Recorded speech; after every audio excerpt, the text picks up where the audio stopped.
Okay, start. Very good morning to one and all. Sorry to keep all of you waiting. Myself, Deepthi, Faculty, Department of Environmental Science, Bangalore University. Welcome all of you to this virtual meet to celebrate World Environment Day 2020, organized by the Department of Environmental Science, Bangalore University. Let us begin today's program by invoking the blessings of Mother Nature through a song by Ms. Smita. Over to you, Smita. Thank you, ma'am. Paschima kanana nayana manohara hasira uduge singaradali ಓಡುವ ನದಿಯು ಧುಮುಕುವ ಜರಿಯು ಓಡುವ ನದಿಯು ಧುಮುಕುವ ಜರಿಯು ಏನು ಚಂದ ವಯ್ಯಾರದಲ್ಲಿ ಪಶ್ಚಿಮ ಕಾನನ ನಯನ ಮನೋಹರ ಹಸಿರ ಉಡುಗೆ ಸಿಂಗಾರದಲ್ಲಿ ನಳನಳಿಸುವ ಈ ಹಸಿರಿನ ಬಸಿರು ನಳನಳಿಸುವ ಈ ಹಸಿರಿನ ಬಸಿರು ಬಸಿರಿನ ಹಸಿರಲಿ ಬದುಕಿನ ಉಸಿರು ನಳನಳಿಸುವ ಈ ಹಸಿರಿನ ಬಸಿರು ಬದುಕಿನ ಹಸಿರಲಿ ಬದುಕಿನ ಉಸಿರು ಮರವನು ಕಡೆಯಲು ಕೊಡಲಿಯ ಇಡಲು ಮರವನು ಕಡೆಯಲು ಕೊಡಲಿಯ ಇಡಲು ಬರಿದಾಗುವುದೇ ವನಸಿರಿ ಮಡಿಲು ಪಶ್ಚಿಮ ಕಾನನ ನಯನ ಮನೋಹರ ಹಸಿರ ಉಡುಗೆ ಸಿಂಗಾರದಲ್ಲಿ ಅಳಿಯದೆ ಉಳಿದರೆ ಸಂಜೀವಿನಿಯರು ಅಳಿಯದೆ ಉಳಿದರೆ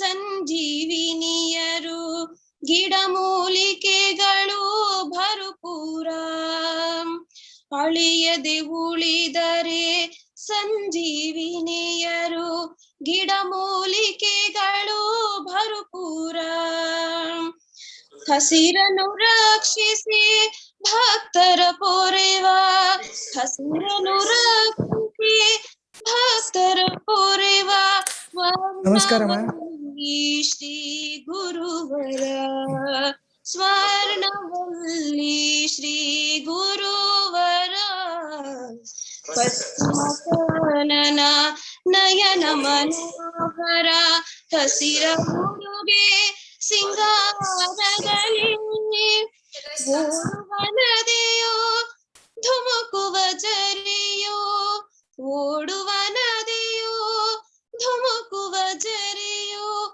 ಏನು ಚಂದ ವಯ್ಯಾರದಲ್ಲಿ ಪಶ್ಚಿಮ ಕಾನನ ನಯನ ಮನೋಹರ ಹಸಿರ ಉಡುಗೆ ಸಿಂಗಾರದಲ್ಲಿ ಹಸಿರ ಉಡುಗೆ ಸಿಂಗಾರದಲ್ಲಿ.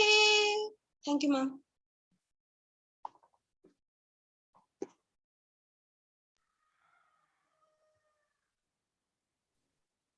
Thank you, Ms. Smita, for the blissful song. I now request Ms. Mrudula to welcome the gathering formally. Thank you, ma'am. A very good and warm morning to one and all present here. We are honored to have today with us the Honorable Vice Chancellor of Bangalore University, Professor Dr. Venugopal KR, Chief Guest Dr. KS Murali, Executive Director of MS Swaminathan Research Foundation, Chennai. Keynote Speaker Dr. Siddhappa Shetty R, Fellow and Convener, Center for Environment and Development, Ashoka Trust for Research in Ecology and the Environment, Bangalore. Dr. B.C. Nagaraja, Chairman of Department of Environmental Science, Bangalore University, Professor Nandini N, former chairperson, and Dr. K.L. Prakash, faculty, Department of Environmental Science. I heartily welcome all of you to this event. I also extend my welcome to the faculty, research scholars, and students of different departments of Bangalore University, deans, faculty, and students from outside Bangalore University and across India, and also participants on YouTube. A warm welcome to all of you to this virtual meet to celebrate World Environment Day 2021, organized by the Department of Environmental Science, Bangalore University. To damage the earth is to damage your children, said Wendell Berry, the American novelist and the environmental activist. In today's times of unprecedented environmental degradation, this quote holds immense meaning. United Nations has declared June 5th as World Environment Day to encourage and to create awareness and to take actions to protect the environment. The celebration of World Environment Day brings forth the importance of nature conservation to all the residents across the globe. So let us learn from today's event about ecosystem restoration and contribution towards this protection. We cannot turn back time, but we can grow trees, green our cities, change our diet, clean up the rivers and coasts. Let this generation make a change, and we are the only generation that can make peace with the nature. Let us get active and bold. Once again, I welcome you all to this virtual meet. Thank you. Mrudula, it's a privilege and a matter of pride amongst his busy schedule, the Honorable Vice Chancellor of Bangalore University, Professor Dr. Venugopal K.R. sir, is with us to deliver the inaugural address. Before sir's inaugural address, I request Ms. Devi to introduce our Honorable Vice Chancellor, Professor Venugopal sir. Over to you, Devi.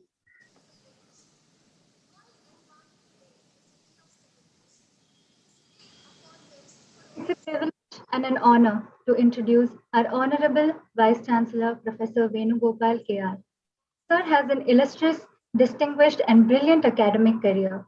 He was the principal of University Visvesvaraya College of Engineering for 15 years, Chairman, Department of Electronics and Communication, Computer Science Engineering and Information Science Engineering in UVCE. He has pursued 9 degrees, completed PhD in Economics from Bangalore University in the year 1989, and a second PhD in Computer Science Engineering from the Indian Institute of Technology, Madras in the year 2000. He received his ME degree in Computer Science Engineering from the Indian Institute of Science, Bangalore, Bachelor of Engineering in Electronics and Communications from UBCE, and has also obtained degrees in law, journalism, public relations, business finance, economics, industrial relations, and communications. He was also a postdoctoral research scholar and a visiting professor at the University of South California, USA. He has 36 years of teaching, research, and administrative experience. Professor Venugopal has published over 700 professional research papers in international journals and refereed international conferences. Sir has also authored and edited 64 books on computer science and economics. Sir has also successfully guided 28 PhD students. He has filed 24 patents and 14 patents have been awarded. He has established 2 engineering colleges and 2 schools in Bangalore. Sir has served as a member of many expert committees, which include the AICTE Expert Committee, Executive Committee SWRO, member, the IT Committee for Smart Cards under Rashtriya Swasthya Bhima Yojana, Department of Science and Technology, Government of India, New Delhi, and the list goes on. Sir is a recipient of over 60 awards, including the Anna University National Award, National Hindi Scholarship Award, Kempe Gowda Award, Shri M. Visvesvaraya Award, IEEE Fellow Award, and the ACM Distinguished Educator Award from USA. Sir belongs to a genre of outstanding educationists. He has been a teacher, friend, and mentor to students from varied socio-economic backgrounds. His professional career in UVCE has been growing over the past 40 years as a student representative, as a teacher, a representative of teachers, and now as its administrator, a down-to-earth personality known for his simplicity, charity, dedication, commitment, honesty, and sincerity in his approach. Sir is a role model for young generations. Also, under the able guidance of our Vice Chancellor, Sir, Bangalore University has started 20 different courses, including one in our department in the previous academic year. It was possible only with Sir's support and guidance. I welcome you, Sir, and request you to deliver the inaugural address. I am very happy that Professor Nagaraju and the Department of Environmental Science is celebrating the World Environment Day.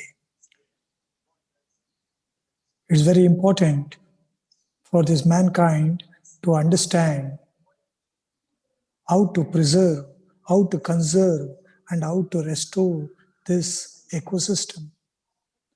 The theme of this environmental day is restoration process.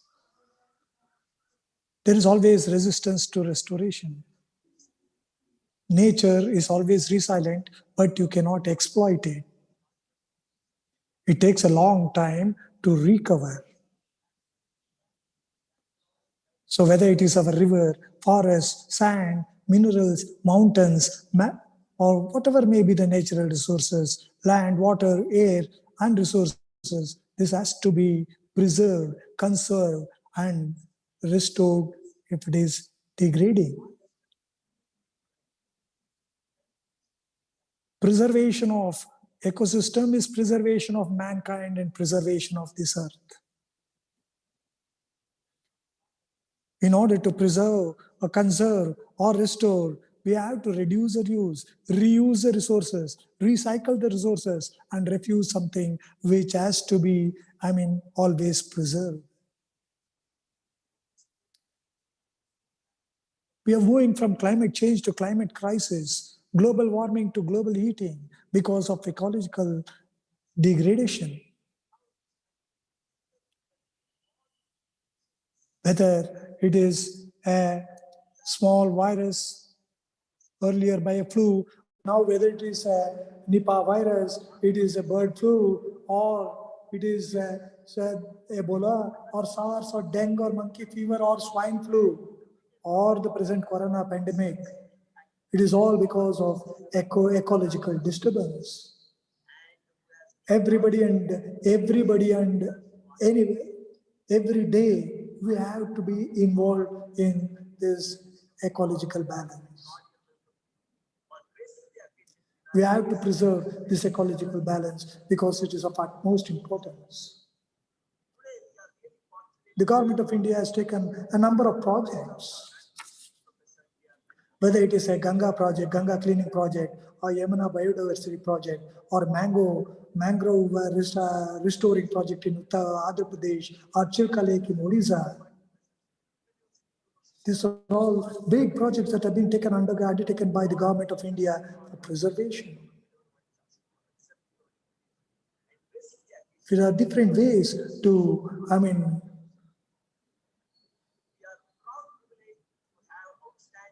preserve this ecosystem. It can be by reclamation, revegetation, remediation, or replacement or translocation. In case of wildlife, where lakes or over, we have to have a tiger project in Gujarat, Kirline forest. Lakes are overcharged with phosphorus and it may require mud pumping. Acid land left after coal mining might require liming. Raw inert materials left to the soil might require nutrients. A forest ecosystem requires at least 500 years of age to be replaced or to be brought to original level. It requires 5,000 years to make a system to its original shape if you lose it. A soil may be reclaimed within 1 year. Its biological function can be restored within 1 year. But bigger systems like river system, forest system, or the minerals, exploitation of mining, All this has to be looked properly in the right perspective so that we preserve Mother Earth in its proper shape for a long time to come.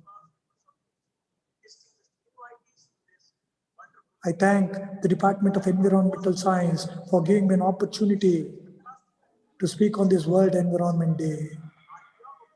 I once again reiterate, we are moving from climate change to climate crisis and global warming to global heating, and therefore it is very essential to restore the ecosystem. I thank Professor Nagaraju, Chairperson of the Department of Environment, for organizing this program called World Environment Day with a theme, Eco Restoration System. Thank you, one and all. Thank you, sir. Thank you very much. Thank you. Thank you, sir, for highlighting today's environmental problems. In spite of your busy schedule, we are glad that you are part of this program. Thank you, sir. So we request you to rejoin the program if you don't have any other things later, Thank sir. you, thank you. Thank you so much, sir. We'll come back to it. Yes, sir. Thank you, sir. Thank you very much. Moving ahead, I request Ms. Akanksha to introduce Chief Guest of the Day, Dr. K.S. Murli, Executive Director, MS Swaminathan Research Foundation, Chennai, before he can give the introductory remarks. Over to you, Akanksha. Thank you, ma'am.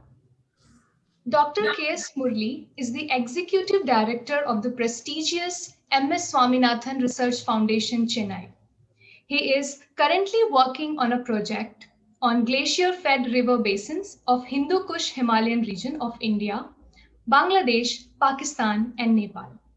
Sir has a Master's in Agriculture, PhD in Ecology from the Indian Institute of Science, Bangalore, and several other short-term courses certificates.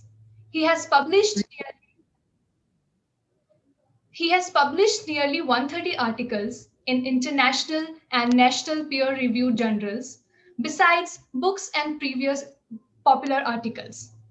In his 30 years of career, Sir has worked as a researcher and research manager with various international, government, and academic institutions, including the United Nations for 5 years, International Development and Research Center Canada, the Energy and Resources Institute, Indian Institute of Science, and French Institute of Pondicherry. His work has encompassed the geographies of South Asia, Africa, and Southeast Asia in climate adaptation, biodiversity conservation, forest management, coastal and marine ecosystem, gender and social equity. He served on the editorial boards of several peer-reviewed journals, trust boards, and is a member to various professional organizations, including American Association for Advancement of Science and Association of Tropical Biology. He is recognized as a South Asia Regional Biodiversity Expert for United States Agency for International Development and Asia Regional Expert at IUCN for non-timber forest products.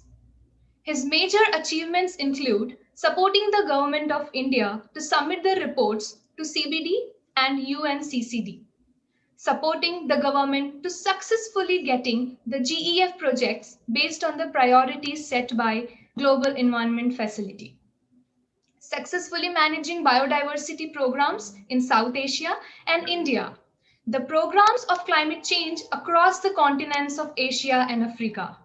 I welcome you, sir, and request you to give the introductory remarks. Thank you, Akanksha, for your generous introduction, and I'm quite happy to be a part of this group. Should I speak in Kannada or English? I think there are many people who cannot understand Kannada, so I continue to speak in English.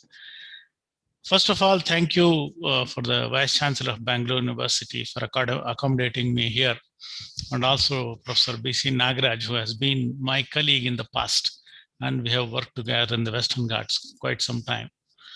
And I note that following my lecture, Dr. Siddhartha Shetty will be speaking on very, very familiar topic, which I had earlier worked on. So first of all, I don't talk about Environment Day primarily because everybody know about it. And in fact, today's Google era, we know everything on hand, and therefore I don't want. But I want to stress upon two critical issues. One is that Environment Day or environment change is primarily a behavioral change that I need to emphasize. As the Vice Chancellor talked about, it is primarily how we need to go about and how we need to understand the environmental impacts of every action that we undertake. For example, a couple of years ago, India hosted Environment Day, and we decided to stop production of one-time use of plastic resources. For example, the straws and so many other things, spoons that we simply throw once we use it at one, only which has only one utility. And that is a behavioral change. And I just wanted to see that how we as researchers, scientists, who are in the echelons, higher echelons of the common people, how we enhance our behavior or improve our own behavior so that we will be more environmental friendly. I think that's what I'm going to stress upon. And one of the estimates, today's, in fact, Environmental Day is quite important for 2-3 reasons. One, it is not an Environment Day as generally being talked about, but it is talking about environmental restoration or ecosystem restoration. That is quite important. And not only that, the UNEP has also indicated that it is going to be a decade, that 10 years we are going to talk about it, not just one day. So this is something that we need to be very mindful of. A program that works for 10 years in an ecological epoch, it's frankly small, but nevertheless, this is a laudable effort by the UN, and we need to address this at our own pace. And according to one of the estimates by UNEP, we need about $8 trillion to bring back the original nature in the next, say, 20, 30 years. $8 trillion. But given that we have about almost like 8 billion people, and India alone has to look at about 130, 150 billion dollars to in the next 20 years to come up with that kind of investments that is expected. And it approximates to about $536 billion a year. One of the issues that we always find, where do we get the money? Also, even if you find the money, how do we do these things? What we need. For example, there are many critical ecosystems that we need to be addressing. One is about the mangroves. I think Professor Venugopal already talked about, and there are many rainforests that we have, or what we call as evergreen forests in India, that we need to be very, very careful of. And MSSRF has been in the forefront of conservation of mangroves, particularly on the restoration, which I will only be just touching upon, and we are only talking about it. And we also had quite a bit of an important. Sorry, there is some phone coming in. I just. So this is something that I wanted to talk about. And India has several programs. Let us not say that we have been sitting, and many countries for that matter have been sitting, so that we can,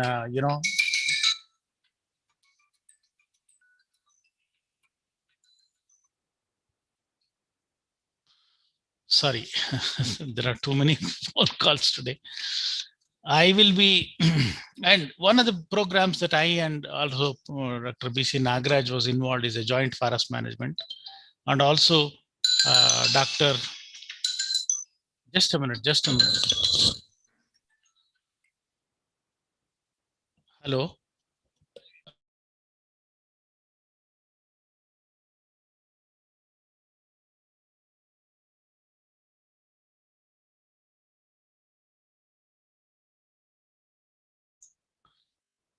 So we have been, as India, Government of India, we have started with the forest in 1927 itself. We started off with the Forest Conservation Act, and primarily in 1974 we had Wildlife Conservation Act, which is again very, very phenomenal.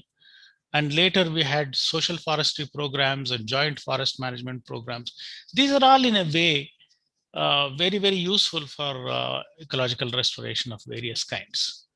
And in fact, in one of our estimates, which we had written, that in the last 50 years from independence, India has afforested about 60 million trees or 60 million hectares.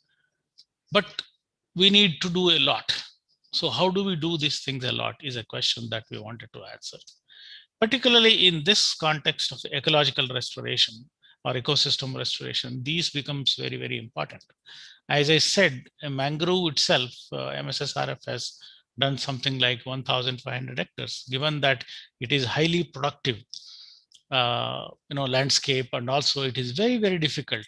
One is that there is no investment on the mangroves because people don't understand the importance of mangroves. And secondly, like rainforests, there are very few rainforest patches left. And that is another. Luckily, India today, it boasts of enhancing the tree cover outside the forest area. That is something which we should be laudable. And in fact, we are doing quite well in that respect.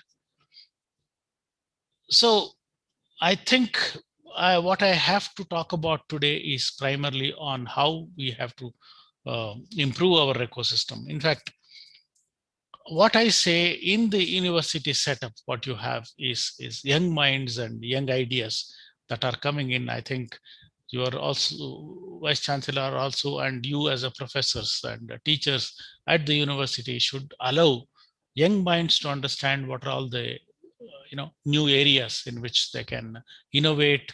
They can also understand and come up with novel answers or innovations, so that our activity can be done much, much better. In fact, in the context of climate change and in the context of Corona, there are many things happening.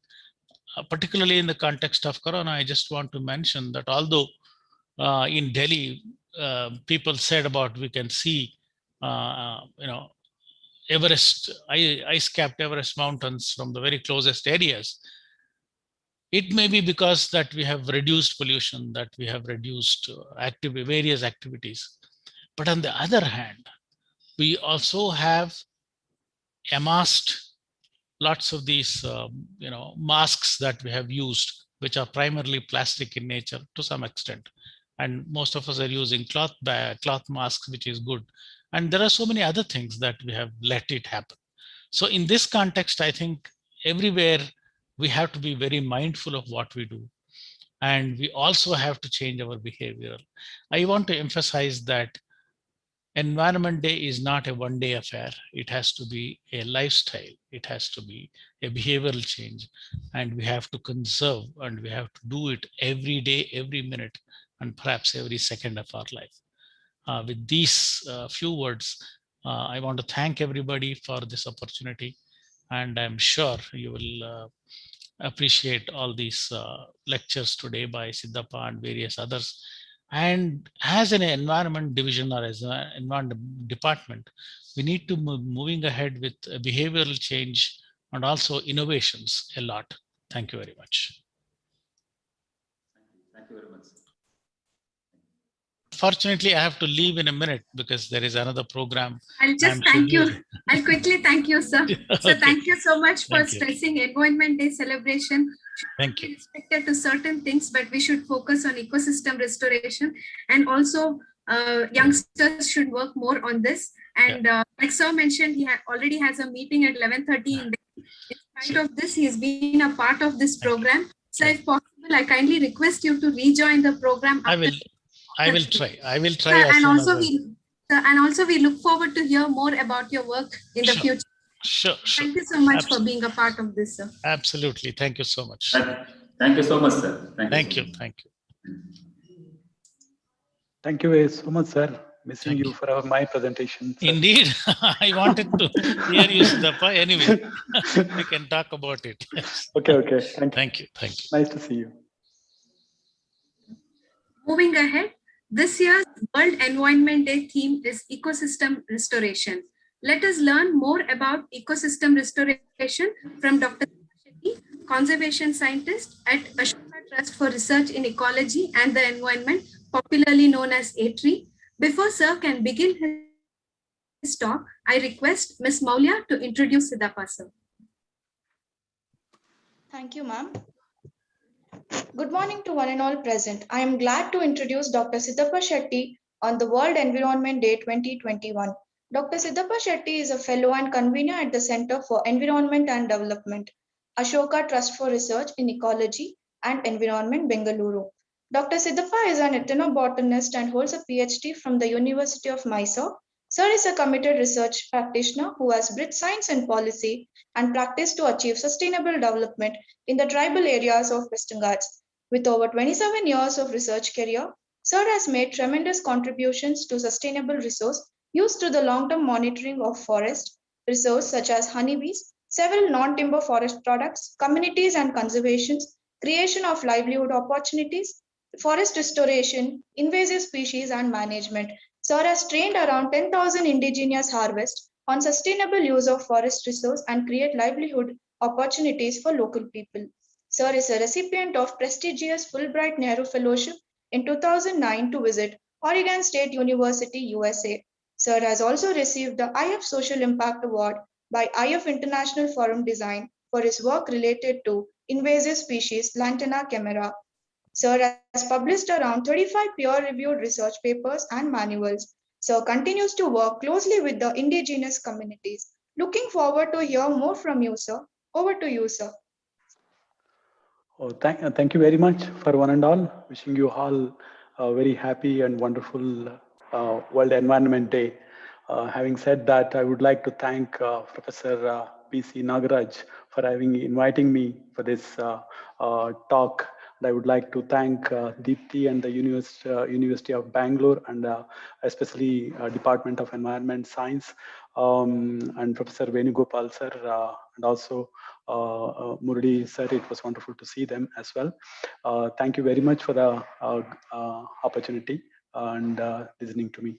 And as the Vice Chancellor sir indicated that how the holistically we need to put an effort to conserve the ecosystem and various ecosystem, in fact, grassland, water, and riparian, rainforest, dry deciduous, evergreen, and everything. And also, Murali spoke about a lot about MSSRF related work with special reference to restoration and then environment, how to mitigate environment degradation and related issues. So that I would like to focus on the case studies, some of the case studies, what are the challenges we are having related to environment and conservation related issues in Western Ghats, and what are the burning issues, biodiversity, what are the issues we need to address, and what are the burning issues, how we need to address, and what kind of participation we required. And I have some examples I would like to share with you all. Thank you very much. And having said that, I would like to share my PPT with you all. Just a minute.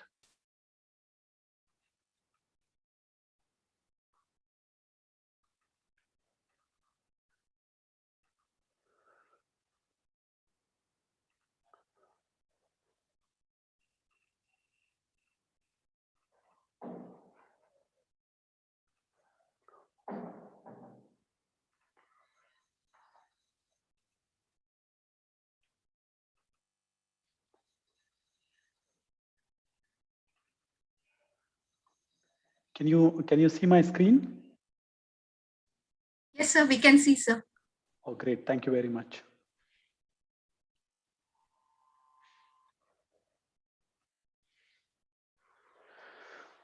Thank you all once again for the opportunity. So my today's topic is, the community and conservation with special reference to the restoration and related issues. And can we pull out this the bar chart so that people can see the PPT clearly? Swami, remove the right bar.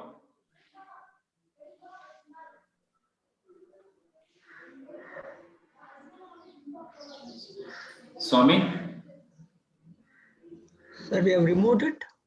Okay, fine. Thank you very much. No problem at all. So I'm Siddhapa Sethi from ETRI, Ashoka Trust for Research in Ecology and Environment. So most of you might be, heard about ETRI. It's actually the mission is we produce interdisciplinary knowledge for a wider audience, including policymakers and educationists and forest department and communities and everybody. So we have been working quite a bit of doing quite a bit of research and also implementation work in Western Ghats. The part of the Western Ghats, that's PRT Tiger Reserve, that's Biligiringa Swami Temple Tiger Reserve, and Kaveri Wildlife Sanctuary and MML's Wildlife Sanctuary, 3 landscapes. We initiated our work working very closely with the Soliga tribal community in BRLs. Now we kind of replicating our ideas and the models, successful models to other places as well. This is the BRT Tiger Reserve, where you have Soliga communities. They are actually shifting hunter-gatherers and shifting cultivators before 1972, before Wildlife Protection Act, and after that they started doing settled agriculture and relying on non-timber yielding forest products for their livelihood. And Soliga community are like indigenous community that depend on forest resources for their livelihood. Around 50 to 60% of their income comes from non-timber yielding forest products and other things. And so we are kind of, that as the topic is restoration related issues, I was kind of, trying to interact with the Soligas and try to find out before conducting a research in this landscape, what kind of what are the drivers of forest change based on the, identified by the Soligas.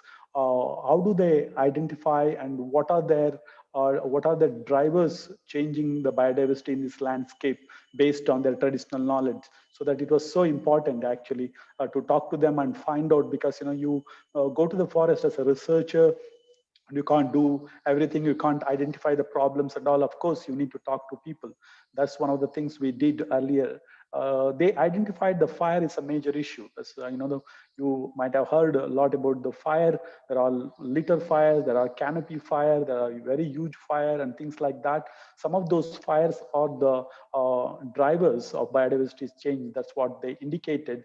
In association with the fire, there's also a species called Lantana camera, an invasive species that's changing the landscapes. That's what they indicated. So they used to get a lot of resources in the forest, the resource depleting, and they used to get a lot of wild vegetables in these forest landscapes. And the I'm audible, it's okay, everything is fine. Hello? Yes, sir, you are audible, sir. You can continue. Okay. Continue. Oh, thank you. The lantana was kind of this changing, and it's associated with the fire. There is a huge forest fire. Earlier the people used to use a litter fire. When there is a litter fire, and the biodiversity used to get maintained. That's what they're saying. Control of the fire is leading to the canopy fire. After the canopy fire, you would see lantana. That's what they argue. So these are the drivers of biodiversity change. And the other thing is, the parasite, the hemiparasite. I will come to that a little bit later. This is with a special reference to a species called Hamla. These are the things, to go in detail. What are these lantana camera? What are these invasive species?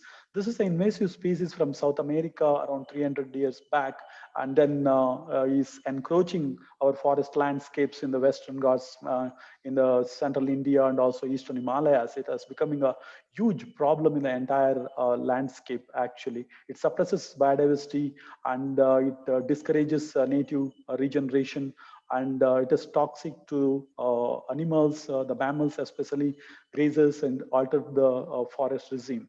And it plays an very significant role in terms of changing the ecosystem. So it's a very having a negative impact on the biodiversity. The lantana in India distribution in Western Ghats, this is how it varied. And this was like, in 1920, it was like this, and 2020, it has gone up like this. This map of Western Ghats, how this is changing. This is based on the individual herbarium records. And then, so we are trying to map the lantana distribution in this landscape, especially in the BRT Tiger Reserve. We were trying to do. In 1997, I did resource mapping for this entire tiger reserve, just 540 square kilometer, and found out that the lantana was like, the 4% at that time. It was the lantana, you can see in the below table, it was 1997, it was 4.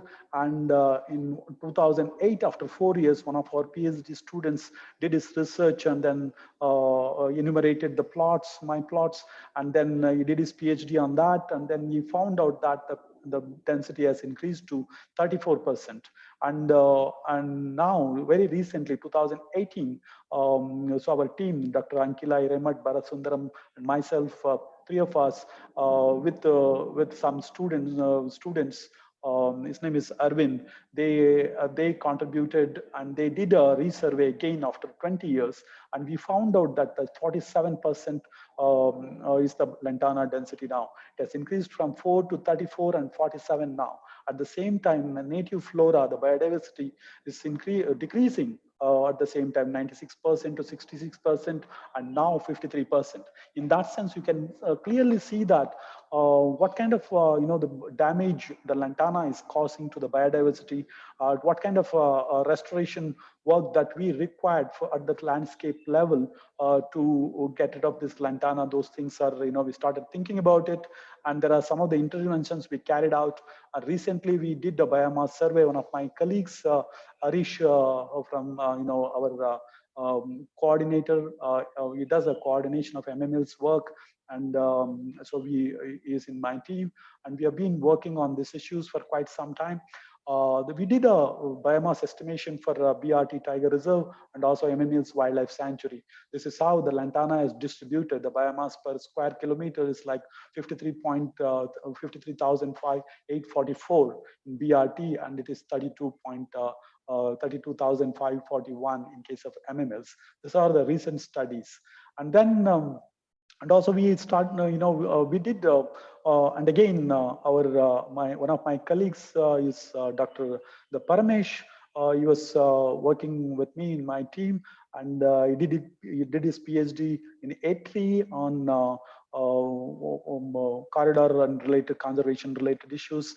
And he was, we actually worked very closely with the forest department in collaboration with the forest department, and they uprooted the plant to the forest department. They invited us to estimate and study the lantana distribution, how it's impacting, what kind of issues we are having, and all those things, what kind of regeneration problems we are facing, and things like that. Based on that, we did a study in BRT Tiger Reserve using 20 by 22 plots. I'm not going in detail about the methodology being used, but these are the results. Okay, these are the sampling structure, the map of sampling, and also the seedling density and the grass population.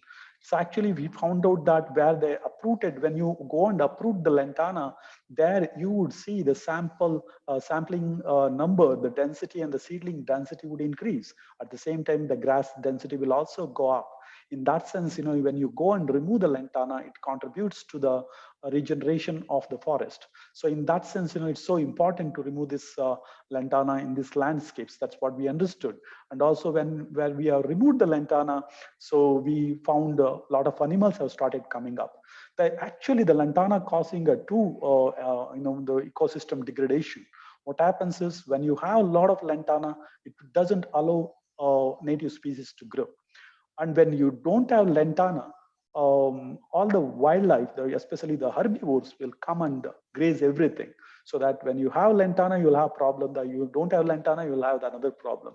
So because this is, you need to address this issue at the landscape level. When you address it, you'll have a better results, and then you'll have a positive result. That's what we understood. And also we started mitigating these issues. And what are the mitigation strategy one can do to get rid of the lantana? Say these are all the biodiversity hotspots. You can't use chemicals, you can't use machines, you can't do other tools to get rid of this lantana. We thought the people are using the bamboo baskets in MMLs, especially where my colleague Arish is working. So people used to use bamboo, and then we thought maybe why can't we replace the bamboo with lantana and create livelihood out of lantana. This is the basket made out of lantana around 15 years back, but it looks ugly. It was not fancy like a bamboo, so we were not able to sell more. And we thought we had to make it much more attractive and fancy. People would buy it, and we started producing these fancy baskets, and still we were not able to make a dent.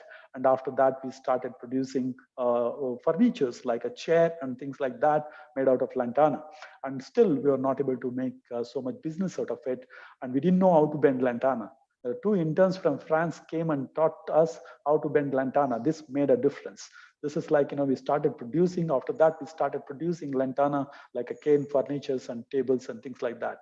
This is the way our artisans are creating the furnitures, and now we are in the process of producing life-size elephants made out of lantana in this landscape by the Soliga community in MMLs. This is being implemented, and I will come to that a little later, what kind of impact it's making in terms of generating livelihood for the local people. At the same time, how it's having an impact in terms of reducing the population in this landscape. And this is like, this is one more picture. This is the frame of lantana. This one metal to just before making life-size elephants. And these are the elephants. They look dissimilar, different size, different height, the different structure. And this is being done in collaboration of the Shola Trust from Tamil Nadu. And with collaboration of this, we have both of us, both the organization, with collaboration of the elephant family in UK, we supplied 150 life-size elephants to UK. You might have read the newspaper article very recently that they're all there in UK in front of the, the Prince Charles building. And these are some of the furnitures prepared by our artisans. Our director went to Obirai's place and he found some furnitures. He wanted us to, artisans to produce these type of furnitures. Our artisans able to do this actually. That's a thing. And these are all some of the furnitures. And these are all some of the furnitures made out of other things made out of lantana. I would like to thank my colleague Arisha for his hard work, and also Narayanan, our colleague, and also Madesha, all the Soliga artisans producing this. I would like to thank all of them. In this occasion, this is the impact we made. We have 3 lantana craft centers, 20 master craftsmen we have, 400 people trained, and 40% of the women, and 600 people trained outside MMLs. Basically, our artisans trained others outside MMLs. They also get earning from that. And 130 household income increased to 6 times. From 15 years, the craftsmen early earned, sorry, there is a spelling mistake, so 1.2 crores from past 15 years. That is what it is. And this is still, we are not making really dent. We are not able to use a lot of lantana. And this project was getting implemented in MMLs. We wanted to scale it up. We wanted to increase the income. The way in which the lantana is growing, the way in which we are using lantana, there's a lot of difference. We are not making much dent. So we thought it's better to try high value products out of lantana. That's, we started collaborating with other people like a Ginu Pinto, one of the designer, and we started producing, and these are samples actually. We are not yet gone in producing in large scale. These are all lantana papers made out of lantana, and also this is the lantana crate prototype made out of lantana. You can see the percentage and all those things. I don't want to go in detail. And these are some of the the materials came out of lantana, and also the particle board also being made out of lantana. This is my colleague Sandeep. I would like to thank him for his coordination. We are working with the Yipriti on this, And this is the table made out of lantana. This is where we are. But we need to still calculate the economics and the transportation cost and the the production cost, and then lantana removal cost, how much, on what cost we can sell, and what kind of income we can make it, and all those things had to be calculated. But we have we are trying quite a bit. So, and also at the same time, these are the villages. We are trying to see how the lantana removal is really making a dent in this landscape, because some of the artisans were clearly indicated that they used to get lantana very close to their villages. Now they have to travel a lot. What that indicates, close to their village, there is not much lantana. In that sense, it might be contributing to the regeneration of the forest. We are collecting some data and we have some preliminary results. It does. It's actually making a dent. There are close to the villages and around the villages where they removed the lantana, and the regeneration is getting improved. These are the villages where we have lantana artisans, and how they are going and collecting, and what distance, how it is making a difference, and all those things being done. This is all the story about lantana, because the lantana, when you start thinking about restoring the landscape, it's so important to address this issue. This is the problem coming from an invasive species, and is changing the entire landscape and the biodiversity and everything. In that sense, this is what we have learned. And this is not only a problem we are addressing in MMLs and BRT Tiger Reserve, in Bandipur, Nagarvale, all the national parks have a tremendous impact from the lantana. We collectively need to do something on this. This is about the restoration. And also I had an fortunate to work with an organization in Bandipur. It's called Junglescapes. We did some restoration work. As this particular topic, Professor Nagaraj asked me to speak about restoration, I thought I should speak about this topic as well, which we did in Bandipur, close to Bandipur. There's a place called Lokkere. There is a village called village located close to this, and we have started working on this with I was a PI, principal investigator of this project, working very closely with Anand, Ramesh, and Satish. They are basically from Junglescapes and the GE funded, and we received some funding to A3, and I was coordinating this project. The idea is to restore this landscape, and with the community participation. That was the idea. This is basically scrub forest. So we started working, and then as I had a lot of experience working with the community, I was trying to bring community participation in restoring this landscape. And this is the wonderful team. This is Anand, very enthusiastic guy from GE. They are the one, gave us some money. At the same time, he volunteered a lot of time. He used to be there each and every weekend. And these are the people involved in planting seedlings in this landscape, and they also followed, water conservation techniques. Area under restored was 900 hectares and planted around 80,000 seedlings. We have selected the species based on the interaction with the community. This is preferred by the community. When you start restoring the place, you need to talk to the local people, and you need to understand the ecosystem and what kind of tree one can grow. That is what you have to be thinking. And based on that, you should plan your restoration work. Otherwise, it doesn't work. And based on the habitat and the landscape and the rainfall and the temperature and the elevation, all these criteria is going to be very important. I'm sure, I'm very you all know Dr. Professor B.C. Nagaraj is working on restoration and related issues. He's on the panel of so many committees, and Jagu was there also. So you can learn quite a lot from Nagaraj as well. He is involved in restoring riparian vegetation and things like that. Actually, the water conservation strategies being followed, the community's participation was important. I was trying to bring that interventions. In 2009, it was looking like this. It was quite degraded, but it is, I would say it was, photos were taken in a little bit different season, but biomass, if you could see, that has increased quite a bit. So 900 hectare restored, survival rate was of 80,000 seedlings we planted from 48 species. The survival rate was 40%. after 3 years. Okay, the restored plots were rechecked the self-sustained level, self-sustaining level. The good number of seedlings and saplings and trees we found after restoration. Nearly 70 families around the Lokere village and also Chikalchetti, those are all the Mangala villages. Those people come and plant the seedlings and they raise the nursery. And we also purchased outsourced seedlings from Harulagam from Coimbatore. They are the one growing native plants in their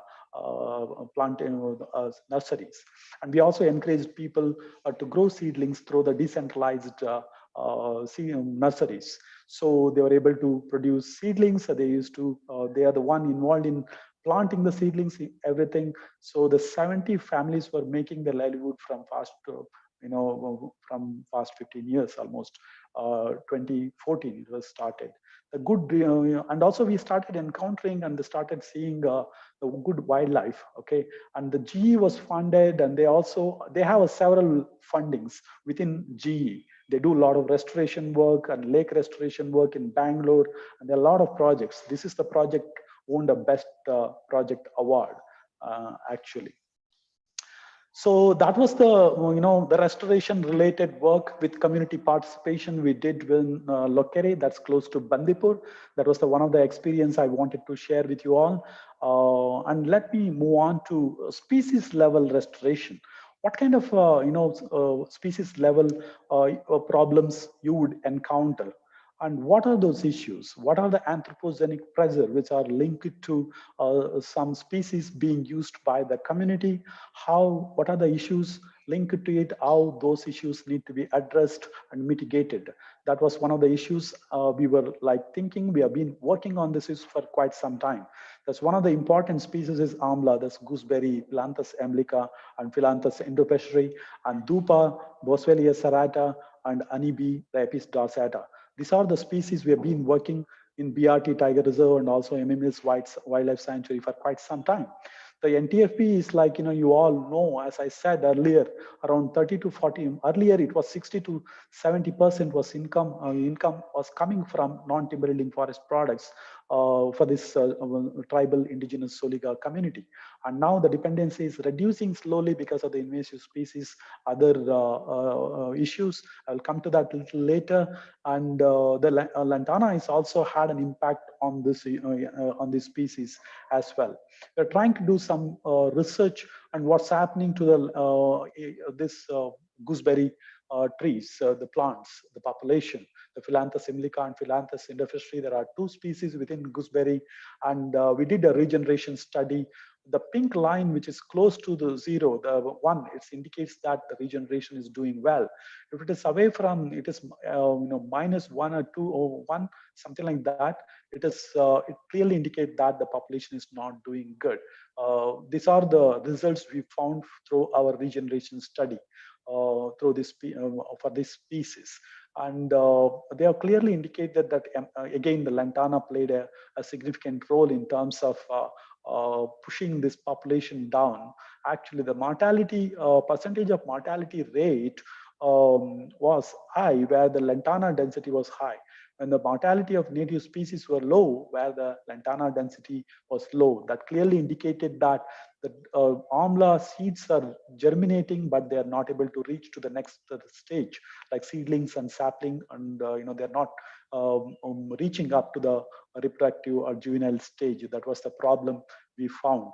And also another problem was the Emi parasite. There's a species called Taxellus tomentosa. This feeds on this tree. Because of this Taxellus tomentosa, I did my research PhD thesis on this. The mortality of the adult trees were increased up to 50% because of the Emi parasite. So this is also one of the reasons why the population of the gooseberry is going down. What happens to that? The species level, these are the problems the particular species is facing, and how to work on these things are become very important for us. And then I was trying to do some experiment, and where you have the monitored Emi parasite trees, then 54% of the trees I monitored were died after 4 years of monitoring.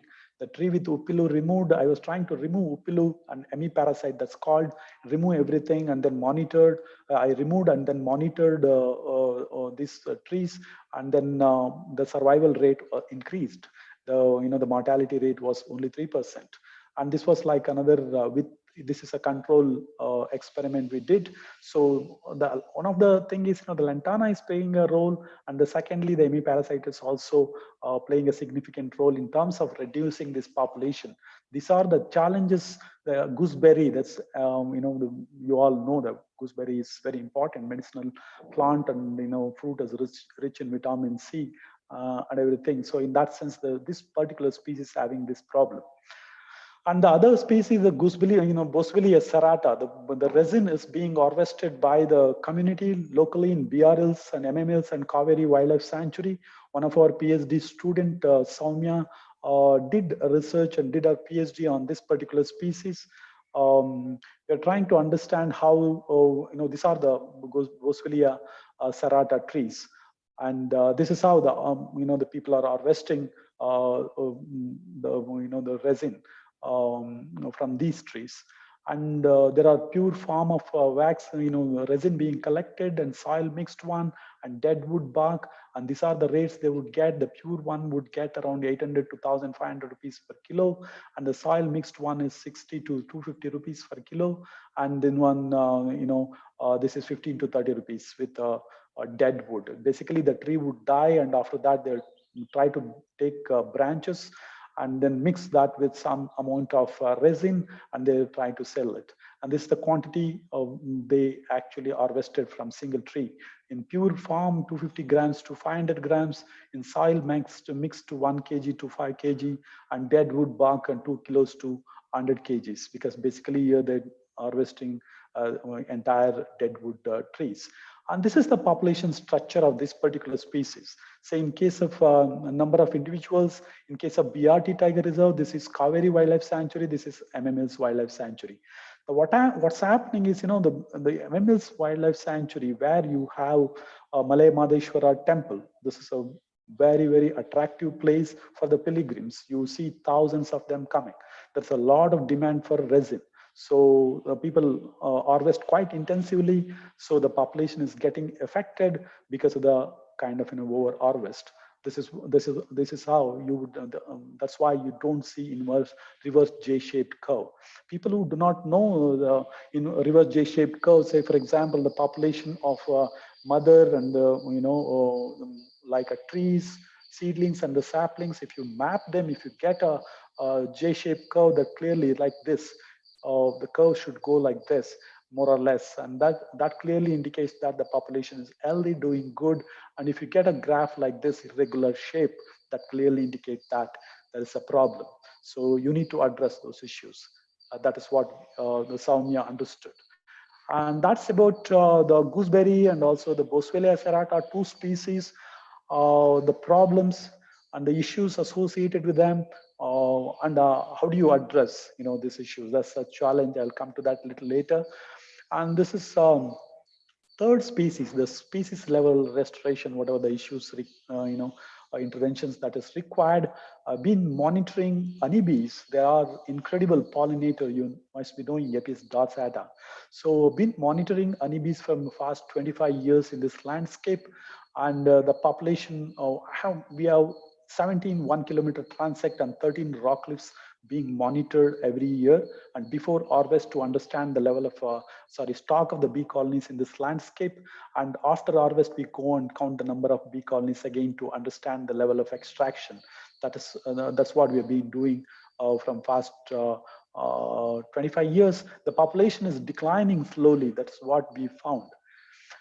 The other thing is I would like to indicate you people is the ownership. If you have planted a tree, or you have your own tree, and you try to take care of the tree, you try to take care of the tree because you own it, and that idea actually holds good. And also you would see some similarity in terms of when you give ownership to the people, and they will also try to protect them.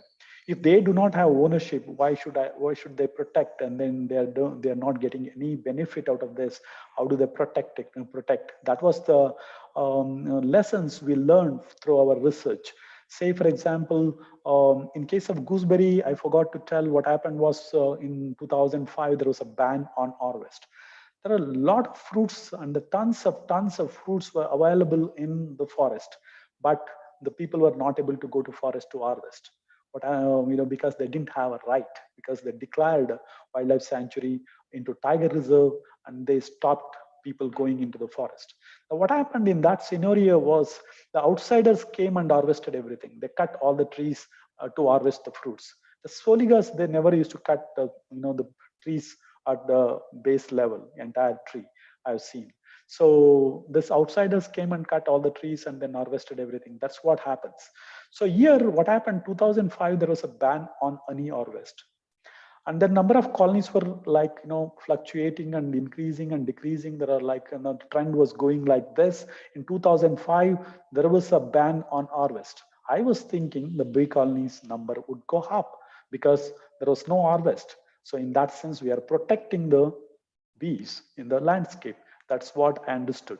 And then look at the trend, what you would see. So still the population is going down.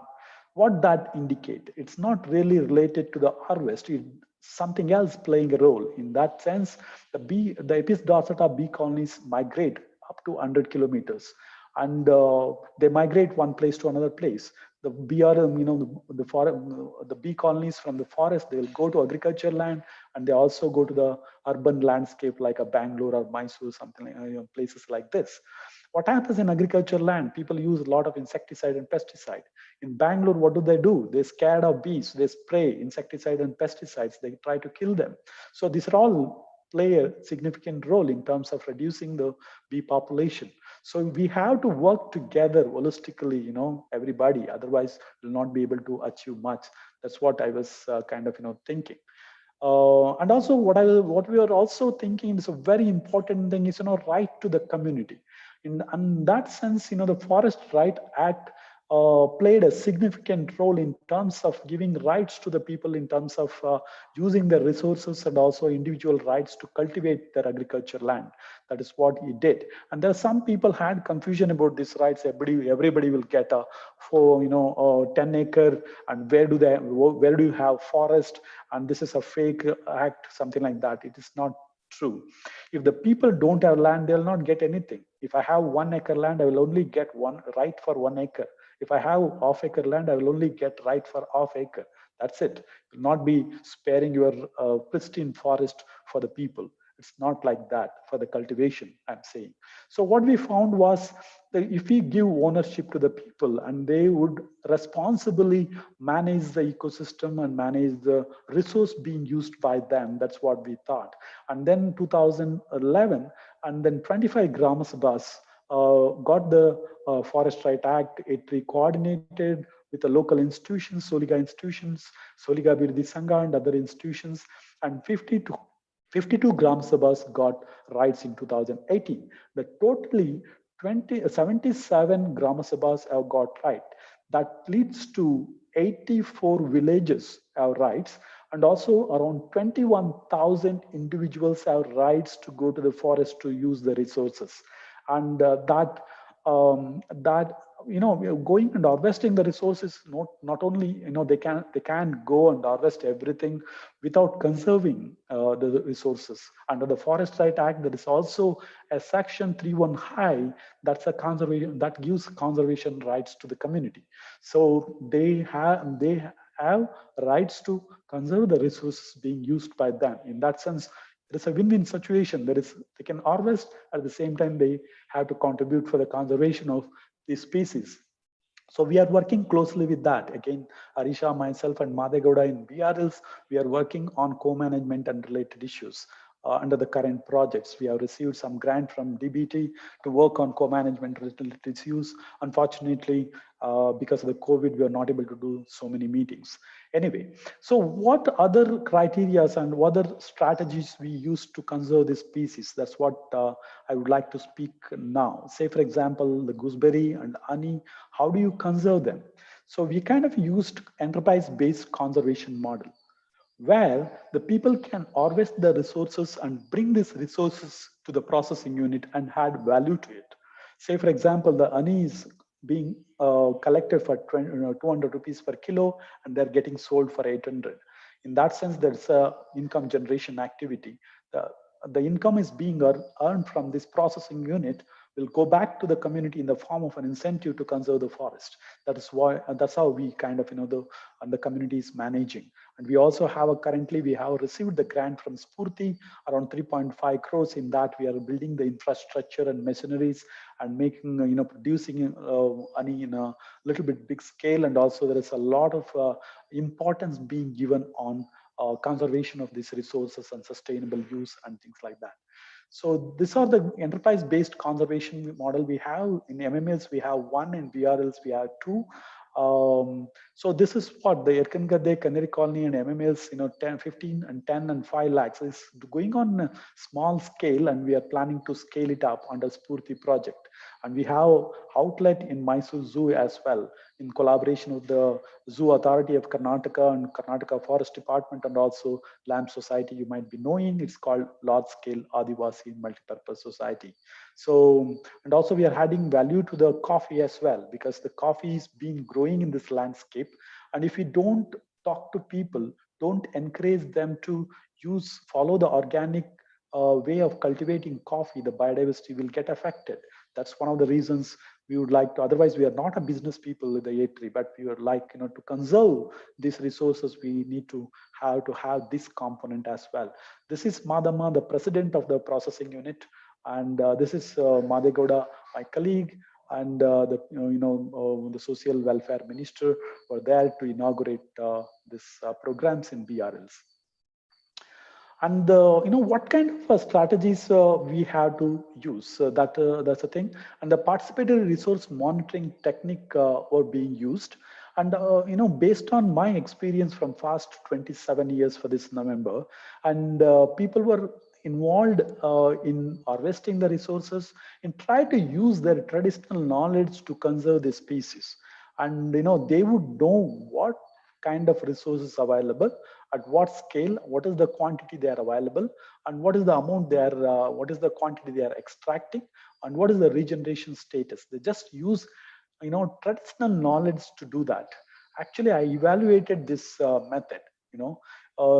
Scientifically, we went and estimated fruit productivity. At the same time, we encouraged people to do it.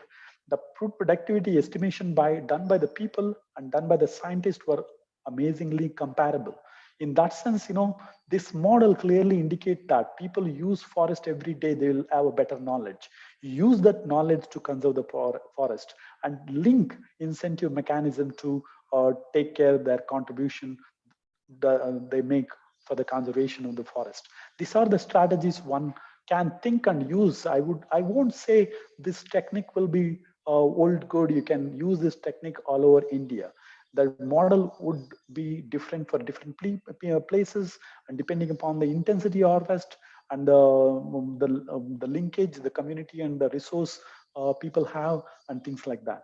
So in that sense, it's very important. According to our studies, it clearly indicated that the tenure is an important thing. The secondly, you use the traditional knowledge to monitor the resources, because we have a handful of scientists in entire India. Right? So we can't go and conserve and follow the sustainable harvest techniques everywhere. Ultimately, people have to do it, and you encourage them and use their traditional knowledge to do it. That's the best way of doing it, and with scientific knowledge as well. So you kind of hybridize the knowledge. So this is what I was thinking. I spoke about landscape restoration related to the Lantana. We are planning to do some a lot more experiment related to Lantana as well, and we are trying to conserve this species following this type of trying to understand the situation, what are the impact this particular species are having, and what kind of interventions required, what kind of incentive mechanisms that required for people to conserve these resources. That's what we have been working on this for quite some time.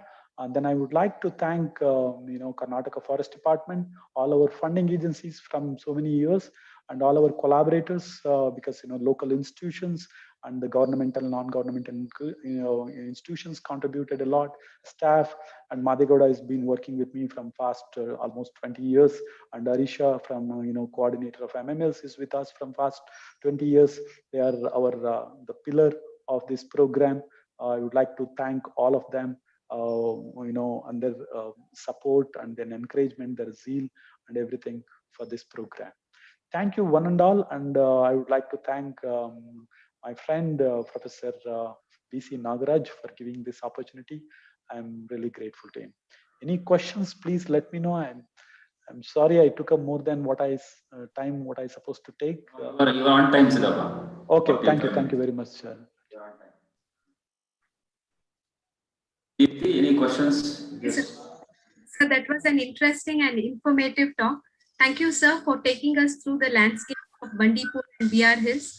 So you showed us that through ecosystem restoration, we can not only restore our ecosystems, but we can also turn a weed into a resource and empower our communities. Thank you so much, sir. Sir, I will open the session for discussion. I request all the participants in Zoom to post their questions in chat box and in YouTube in the comment section. Sir, already some people have posted the questions. I will go one by one. So Deepa says, can you elaborate on the GE project in Bandipur?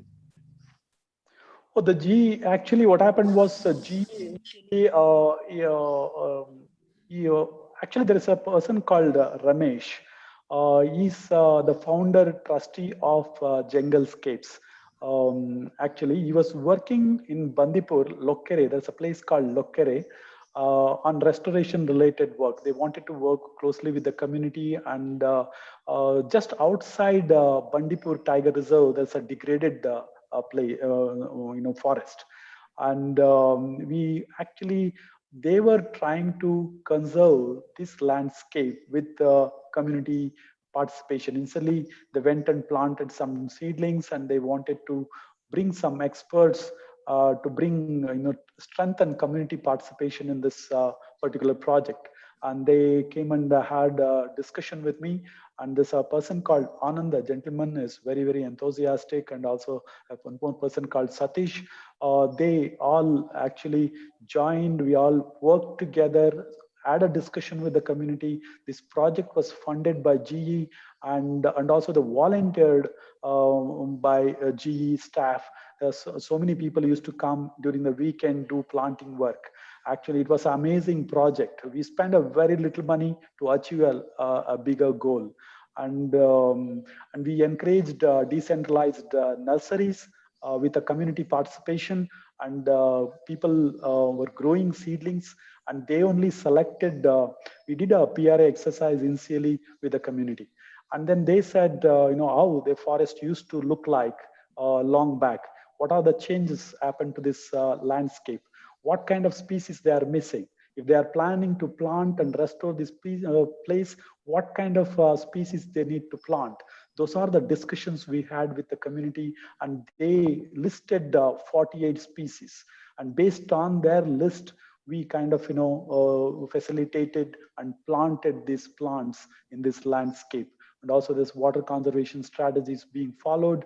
And we planted around 8. That's how I involved with them as a kind of, guide a little bit. I was, helping them to implement the project. So 80,000 seedlings were planted, and the first year, the third year, the survival rate was 40%. In that sense, the project was quite successful. After that, I withdrew, and they continued the project. They are doing quite wonderful work there. Thank you. So she also, this is a CSR initiative. Yes, there is this funding is coming from the CSR grants, in fact. Actually, currently they are depending on CSR funding to implement the project. They are not generating anything.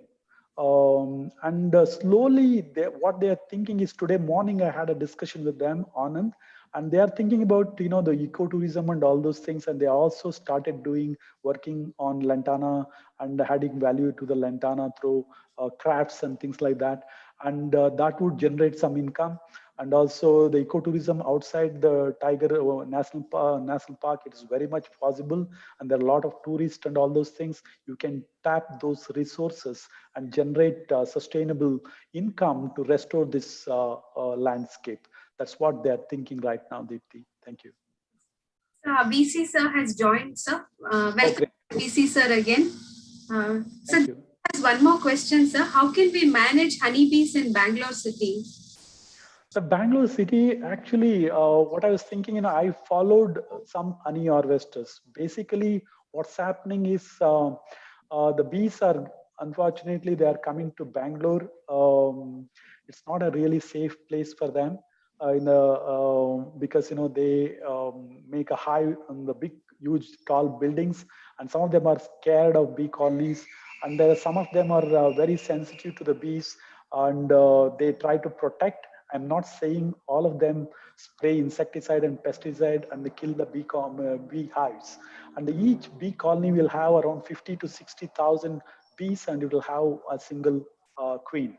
And something happens to queen, the entire bee colony will get destroyed. So in that sense, it's having a huge problems. We need to work with the institution like maybe BBMP can come up with some guidelines and some policies to protect bees in the city. That's what I would think, I'm thinking. Thank you, Titi. Is that answered your question? Sir, there's one more question by Shilpa. She asked, what is the role of the bird bulbul in the spread of this lantana seeds? Yeah, some of those birds are depending on lantana fruits. Thank you so much. That's a good question. And the flower pecker also depend on for some extent, and also the bulbul consumes quite a bit of fruits from lantana. So the lantana is quite huge. It's like 70% of the forest is full of lantana, and in that sense, you will not be able to get rid of everything. That's one thing. There are other fruits available for bulbul as well, not only lantana. Before the lantana came into picture, 27 years back, I started working in BRT. I used to run in the forest, and so many times got chased by elephant and also wild gaur so many times. And then I was running in the forest. Now you can't run. If I do, I'll be stuck in the lantana now. So in that sense, there are some birds depend on fruits. And also the jungle fowl population has increased because of the lantana. And the wild boar population has increased because of the lantana. So, but there are some contributions the lantana is making. But when it comes to the negative impact, it's quite huge. It's 95%, 98% problem we are having, and we have 2% advantage from lantana. In that sense, I would say that this need to be controlled for some extent, at least. Thank you. Our next question is from Kumar. So he asks, how durable is this lantana product, sir?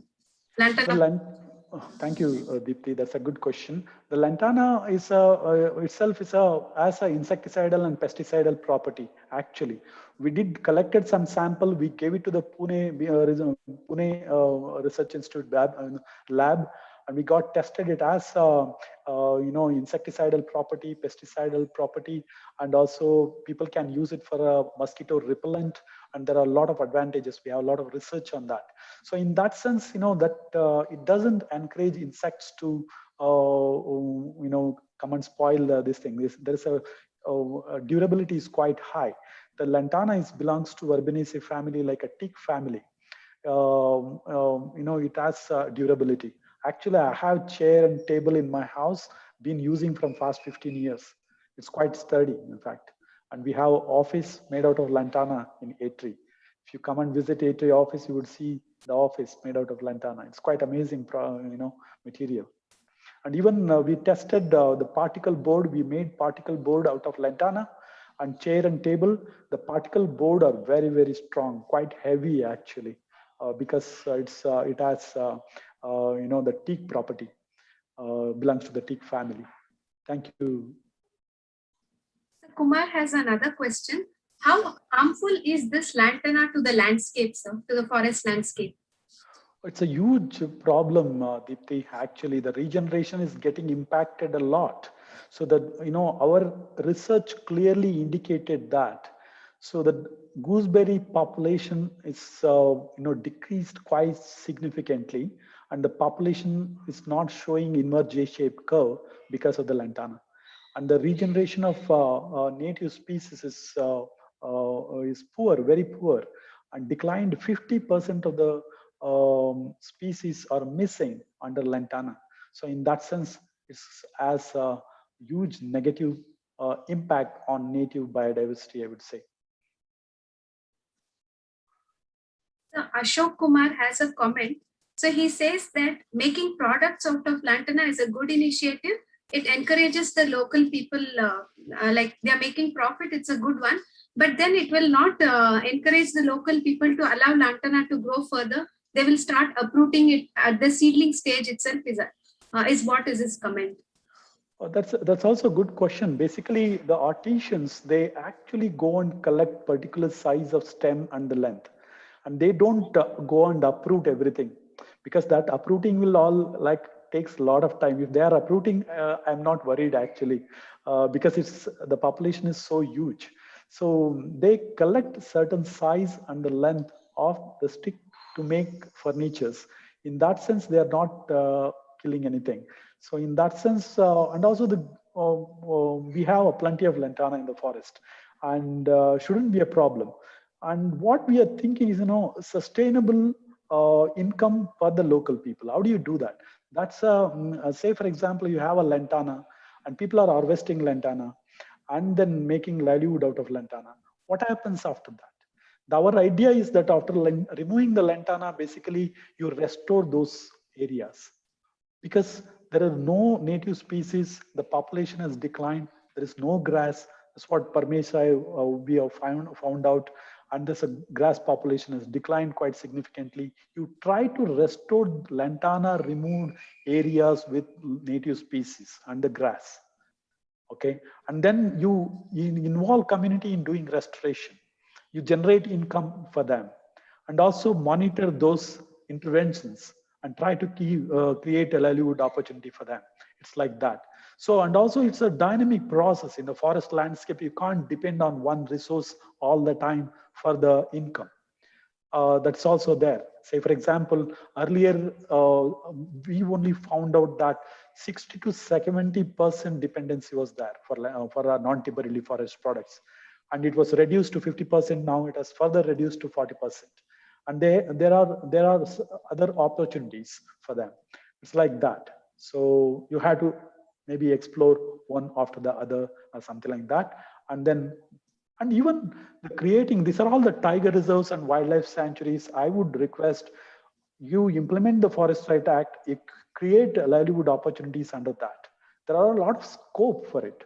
So there's a huge landscape. You can try to involve community in protecting the forest and managing lakes and ponds, water issues, water erosions, and then all those things. You can create plenty of job opportunities. That's what I feel. And there are, at the same time, there are Soligas students. Say, for example, 20 years back, only 5 students were graduated. Now, a couple of months back, we coordinated the program for them, and there were 300 people participated. The number is going up, and then slowly they are getting educated. When they're educated, they'll try to move and do something else. So that is the organic growth. That's what I understood from so many years. Deepti, thanks. So our next question is from Soma Mandal. So she asks, what is the scope of, So what is the scope of economy out of lantana in the future if technology is enhanced to make full use of lantana? There are a lot of things one can do. Say, for example, the lantana furniture is the one of the things we have tried. It worked actually, because there's no cost involved for that. For the Soligas, they go and harvest lantana, they make furniture and sell them out. But other models, what we are thinking, the briquette making, we are thinking, charcoal making, we are thinking, the paper production, we are thinking, the cement slabs, we are thinking. And also you can go for a high value products like making insecticide and pesticide out of it, like a mosquito repellent one can make. So these kind of high value products one can think. So in that sense, there is a lot of opportunity. We need to explore that. That's it. And there are certain policies doesn't allow people to harvest lantana. Say, for example, we successfully implemented this project in MMLs, but we are not able to make a dent and implement this same project in BRLs. There are two reasons. Because it's the tiger reserves and the forest department is not allowing anything, even taking anything out of tiger reserve and national park is bad. It should not be like that. The policies need, change. People need to change the policy, right? And you need to amend, come up with the amendments. And there is a resource. This is an invasive species, not a native species. It has come from South America. It's spoiling entire landscape, and people are not allowing to take that out. It's not good. And you need a policy change there. And that would help to implement the project in a better fashion in this landscape. That's what I feel. In that sense, we all need to work together to see the change in this landscape, Dipti. Our next question is from Dr. Ravi Kumar. So he asks if there is lantana regeneration in those uprooted plots where native plants were planted. Yes, that's a great question. Actually, we have studied one of our PhD students. I mentioned his name, Dr. Bharat Sundaram. He did a germination study and also seed bank study. The lantana seeds can stay in soil for 15 years. In that sense, when you remove lantana and you need to monitor and do the removal strategy for next 3 to 5 years at least, and otherwise it won't work. And you go and uproot the lantana, after 3 years you would see the same density, the same place. And then you go and burn everything, and then you would see a lot of them coming up. And this is also vegetative growth and all those things. There are techniques people use it, that's called C.R. Babu technique, the cut root stock method, and people have to adopt to get rid of this lantana slowly. And there are people are trying in different different landscapes, and it's working, and this need to be scaled out. And also there are some landscapes, say for example, it started encroaching 25 years back. And there are some places in the same landscape, in BRL, say for example, they try to encroach dry deciduous forest initially. And now it is try to encroach the grasslands, high altitude. And it was not there earlier. I went and spoke to the forest department, sir, do something, because we are started seeing lantana in grassland. Now it's the time you invest very little money and very little manpower, you can get rid of lantana very easily. They told me that, no, sir, high altitude, grassland, you don't expect lantana to grow Siddhapa, don't worry. Now you go and see, the forest is full of, the grassland is also encroached by lantana.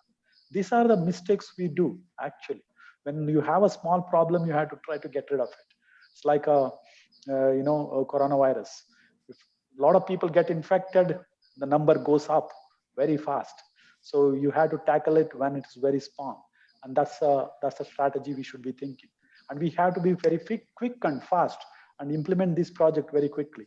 So see, the lantana problem we are having from past 25 years, 30 years, and everything is encroached. We didn't make the policy change. We could have encouraged people to just go and get rid of this lantana. What are we doing? So we could have solved this problem. And I mean, this is a little bit hypothetical. I'm just imagining everything, but it's not so easy. But one can make an effort to do something on ground. That's what I feel, Deepti. Our next question is from Dr. Shilpa. She asks, what are the limitations to address this removal of invasive species? So I think partially you have answered previously. If anything else you can tell, sir. The policy change is one of the things, Deepti. And also, you need to know the resource, how you can use the resource for different purpose. If you don't add value to it, if you don't bring kind of a business model for some extent, business model, I'm not talking about you need to generate a lot of money out of it. You are coming up with some small business model and use that profit to restore the forest, to conserve the biodiversity. That's how you should be thinking. Otherwise, you can't always depend on funding, and you don't get funding forever for the same problem, right? So those are all the challenges, Diti. Our next question is from Dr. Ravi Kumar. So he says that he wants to know if Soligas are involved in making furniture from both this lantana and bamboo. The bamboo, they used to make baskets and they used to make furniture very long back. Actually, I had a lot of furnitures made out of bamboo long back when I was in Mysore. But people don't do it now because the lantana is freely available. The bamboo, it's difficult because the population has declined in this landscape and they have to purchase from outside. It costs money for the raw material and the forest department have to supply these raw materials to tribal communities. Not so easy. So all those issues are there. In Madhya Pradesh is completely different, where they implemented Forest Right Act in Gadchiroli district, where under the Forest Right Act, they started doing a really big business out of bamboo. We do not have that type of a population in our landscape. The population, what happened was 60 years back, the lantana density, bamboo population was quite big, quite huge. It was so dense. And what happens after around 60 years back, there was a mass flowering. And then, after mass flowering, the population will die. And then the seed would get dispersed, supposed to germinate. And that's a future population. And what happened was in that particular year, there was a forest fire. It seems all the seeds got burnt and the population, the adult population has got killed after flowering. They died.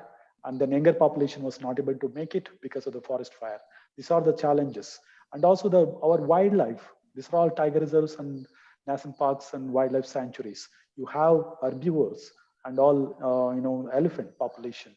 And, barking deer, sambar deer, four-horned antelope, spotted deer, sambar deer, and the gaur, they all depend on bamboo. So in that sense, it's very important for us to protect the bamboo. I won't encourage people to harvest bamboo. I would encourage them to harvest only lantana. Thanks. Also, sir, lantana products are durable as much as bamboo, I feel. So it is good to go for lantana. So Yeah. question is from Dr. Murugan. So he's asking if the lantana usage has been recorded, like in traditional ecological knowledge, if it has been recorded. Yeah, it's been recorded. Actually, if you go through the literature review, lantana, people have done a lot of work, but we are not able to scale it up. There are a lot of challenges. I do not know. And the people who do a research, and they are not the business people, and they are not entrepreneurs actually. Everybody had to be together. The forest managers and the researchers and the community and the companies have to come together to address this issue, and then you will be able to achieve more and make a dent. He also asked if there is any biodiversity management committee involved here in the conservation. The biodiversity committees are like, that's a good question. What happened was the biodiversity committees were there earlier, actually. Biodiversity Act under that, and also different eco restoration and other things they used to do. But that was like in collaboration of the forest department. When you do not have money or funding, and that system didn't work actually. So I would say the sustainable and for a long term, under the Forest Right Act, your forest management committee, okay, this is under the Forest Right Act, Grama Sabha will have all right on forest management using the resource at the same time conservation rights. In that sense, I would encourage people to use Forest Right Act to implement these projects. At the same time, conserve the resources. This is more sustainable. Forest Right Act Committee and the Gram Sabhas provisioned under Forest Right Act would be much more helpful and sustainable and meaningful. That's what I feel.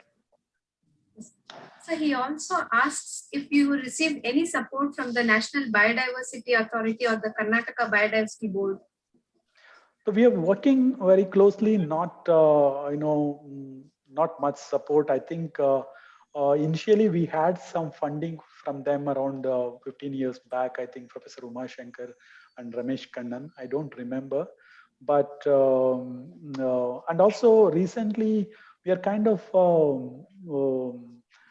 tapping other resources. Biodiversity Mission actually, you're not tried. It will be a, I would like to explore that. Let's see. It will be nice to explore those things. So Dr. Ravi Kumar asks if you have come across any other invasive species other than lantana. The other invasive, yeah. Sorry, sir. Which are posing a threat to the native species. Yeah. No other species. Actually, the cassia species are having some problem. Adenophora is having some problem. Not at the scale of lantana. And also, we wrote Professor Murli.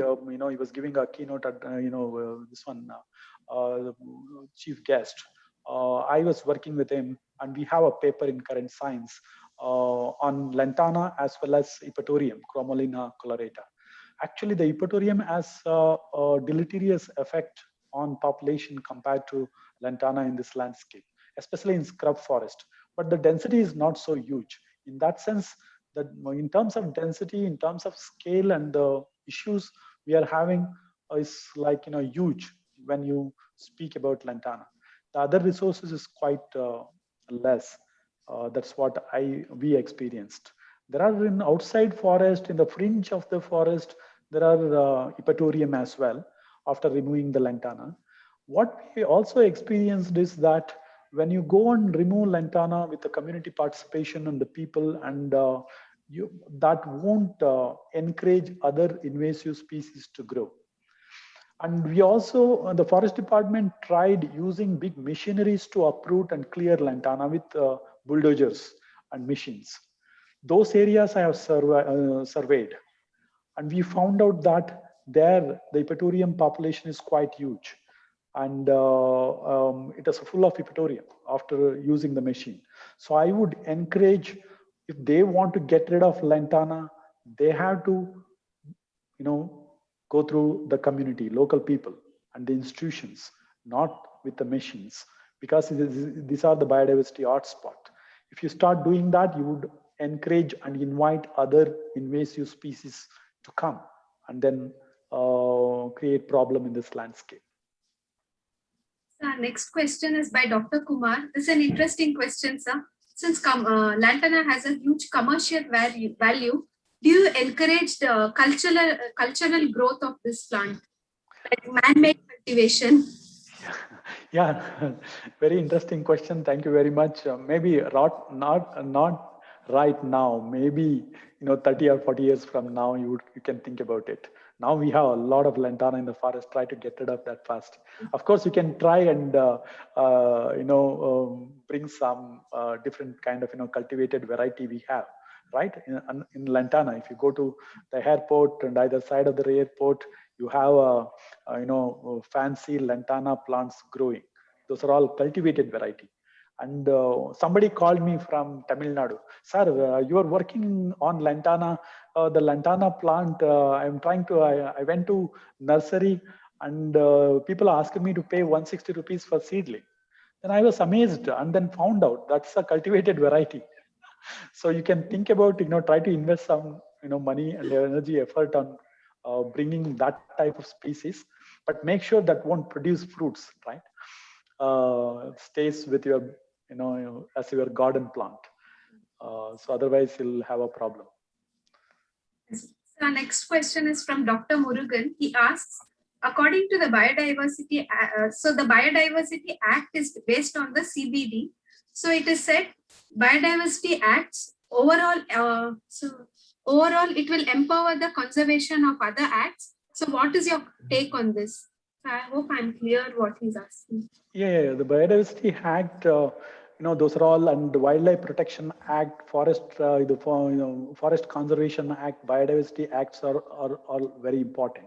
And they all contributed in terms of conserving our biodiversity, flora and fauna and everything. On top of it, I would like to encourage people to use the Forest Right Act. And that gives, decentralized governance system and inclusive way of conserving the biodiversity. When without community participation, how would you conserve? Say, for example, even the tiger conservation we are speaking about, right? And if everybody started eating tiger, how tiger would survive? So, you have to make people to love tiger, then only it can be conserved. In that sense, there is an opportunity under the Forest Right Act, and this is overrides all the act and gives facility and help people community participation. And you can engage them in the conserving the flora and fauna, including key stone species like tiger and other things.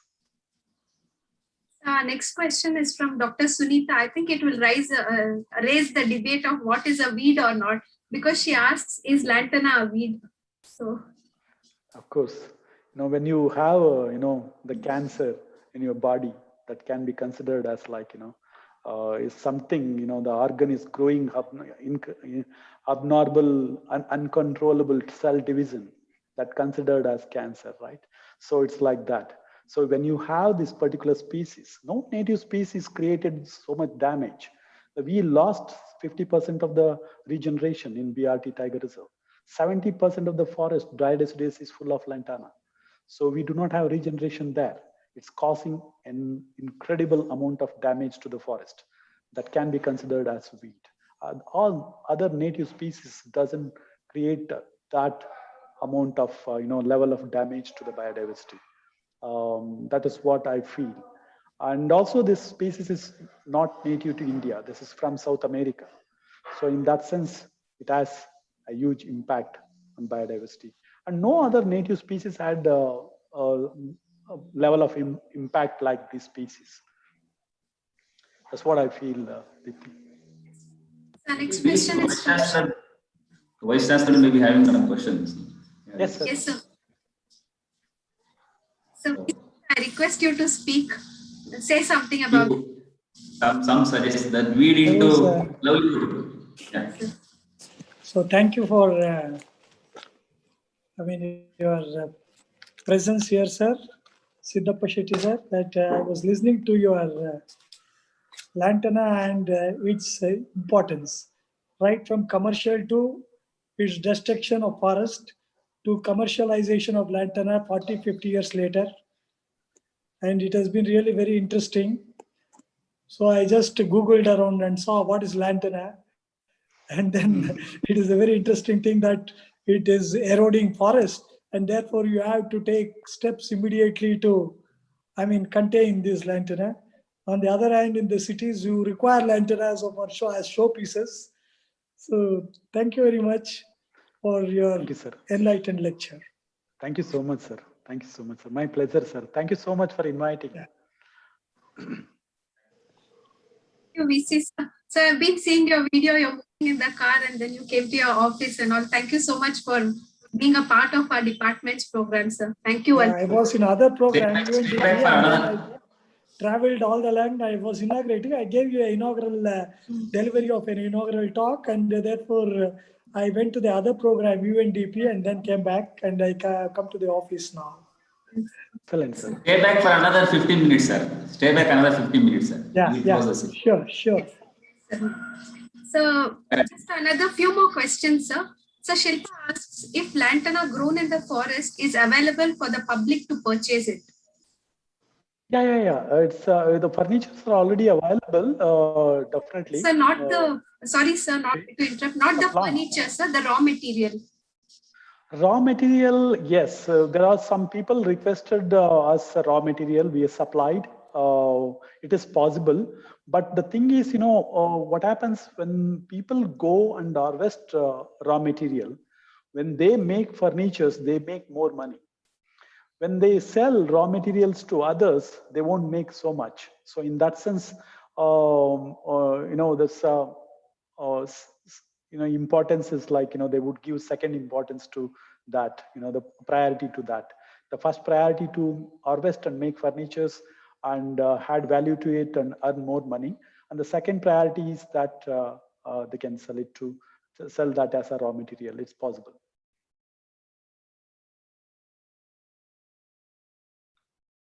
You're muted. Sorry.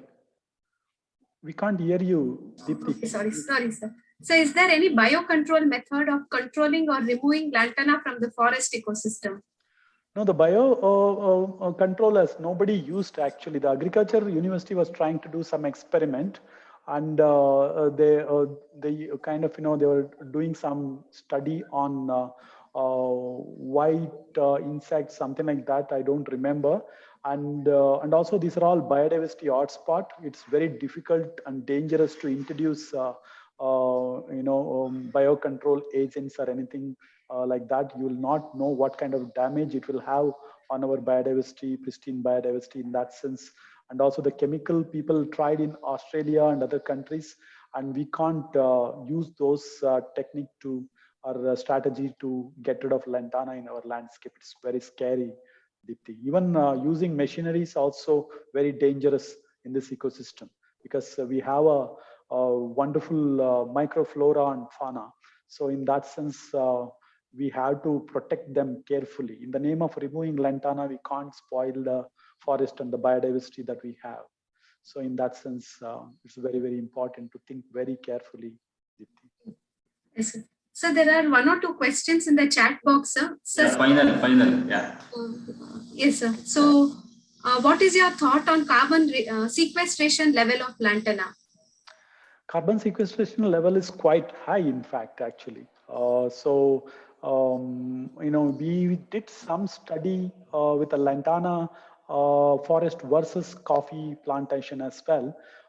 Seems like the coffee has a little bit, the plantation has more than the lantana one. And then there are people are also debating, and don't take out lantana biomass out from the forest. You cut and make it available for the forest itself to get get that converted as for the manure or things like that. So in that sense, you are sequestering and the carbon, this thing within the soil and something like that. Those kind of debates are going on. But the problem is, when you cut lantana and when you leave the lantana in the forest, they germinate again. It's as a lot of vegetative growth potentiality for this plant. So in that sense, you need to know when to cut, how to dry, and all those things. You have to come up with those strategies. So there's a comment on the YouTube about the biocontrol, sir. Parmesh says, if we are using these biocontrol species, it can attack the useful and RET species as well. Correct. Absolutely. I agree with you. So with this, we will end our discussion. Thank you, sir, for sharing your knowledge and taking us through the landscapes of BRLs and Bandipur and showing that lantana can be used in so many ways. Please, Siddhappa, stay back for another 20 minutes. Okay? So we'll wind up in another 20 minutes, sir. 20 minutes. Please stay back. No problem. So I request VC, sir, also to stay back another 20 minutes. So we have a special video in the end. So we request you to stay back to watch that. Yeah, let me see. Okay. I have a video related to lantana. Should I show it? For just take 3 minutes. Okay, sir. Yes, sir. Yes, sir. Please go ahead, sir. Just a minute.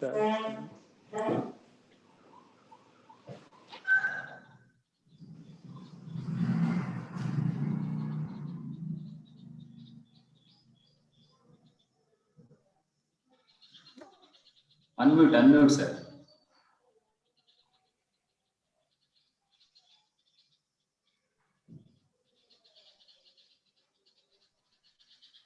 Just a minute. I'll share my screen and then do it.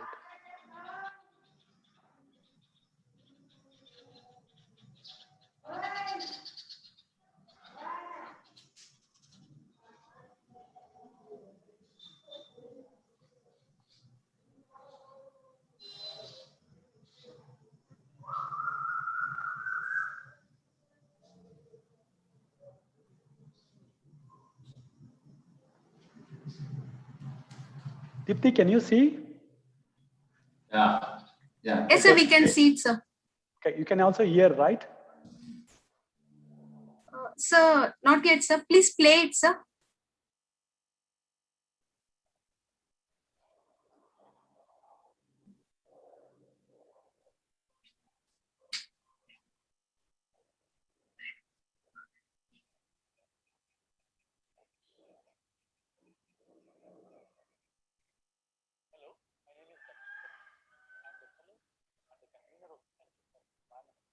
We've been working in DRT and MML, the Western Ghats, for more than forest-dependent indigenous Soliga communities.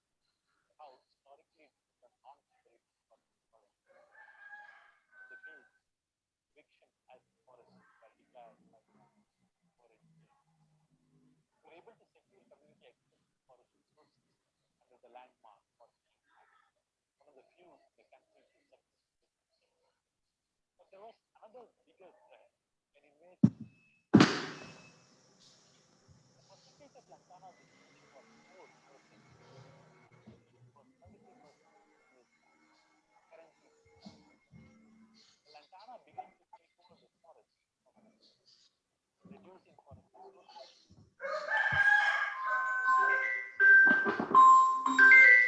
Initiated enterprise-based conservation a few years ago to help the community to turn lantana into furniture and household products. We did this by bringing on board skilled designers and trained artisans on the use of techniques and tools. The quality and the skill of the latest line of lantana products has already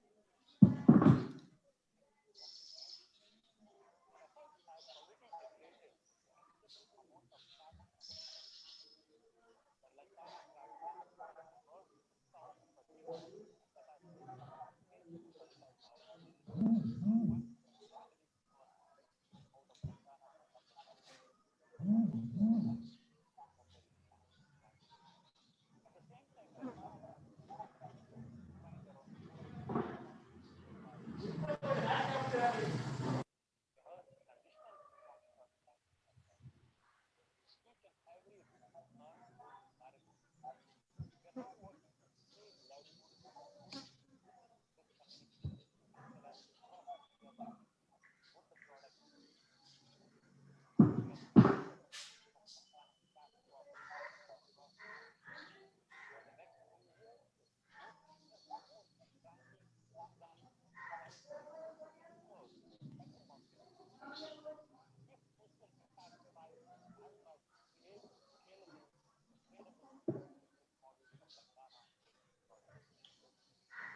Thank you, Dipti.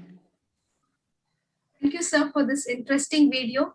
We will move to the next session. We will play a video made by the students of Department of Environmental Science, both from MSc Solid Waste Management and Environmental Science. I request Suresh to go ahead.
Well, that was an interesting video.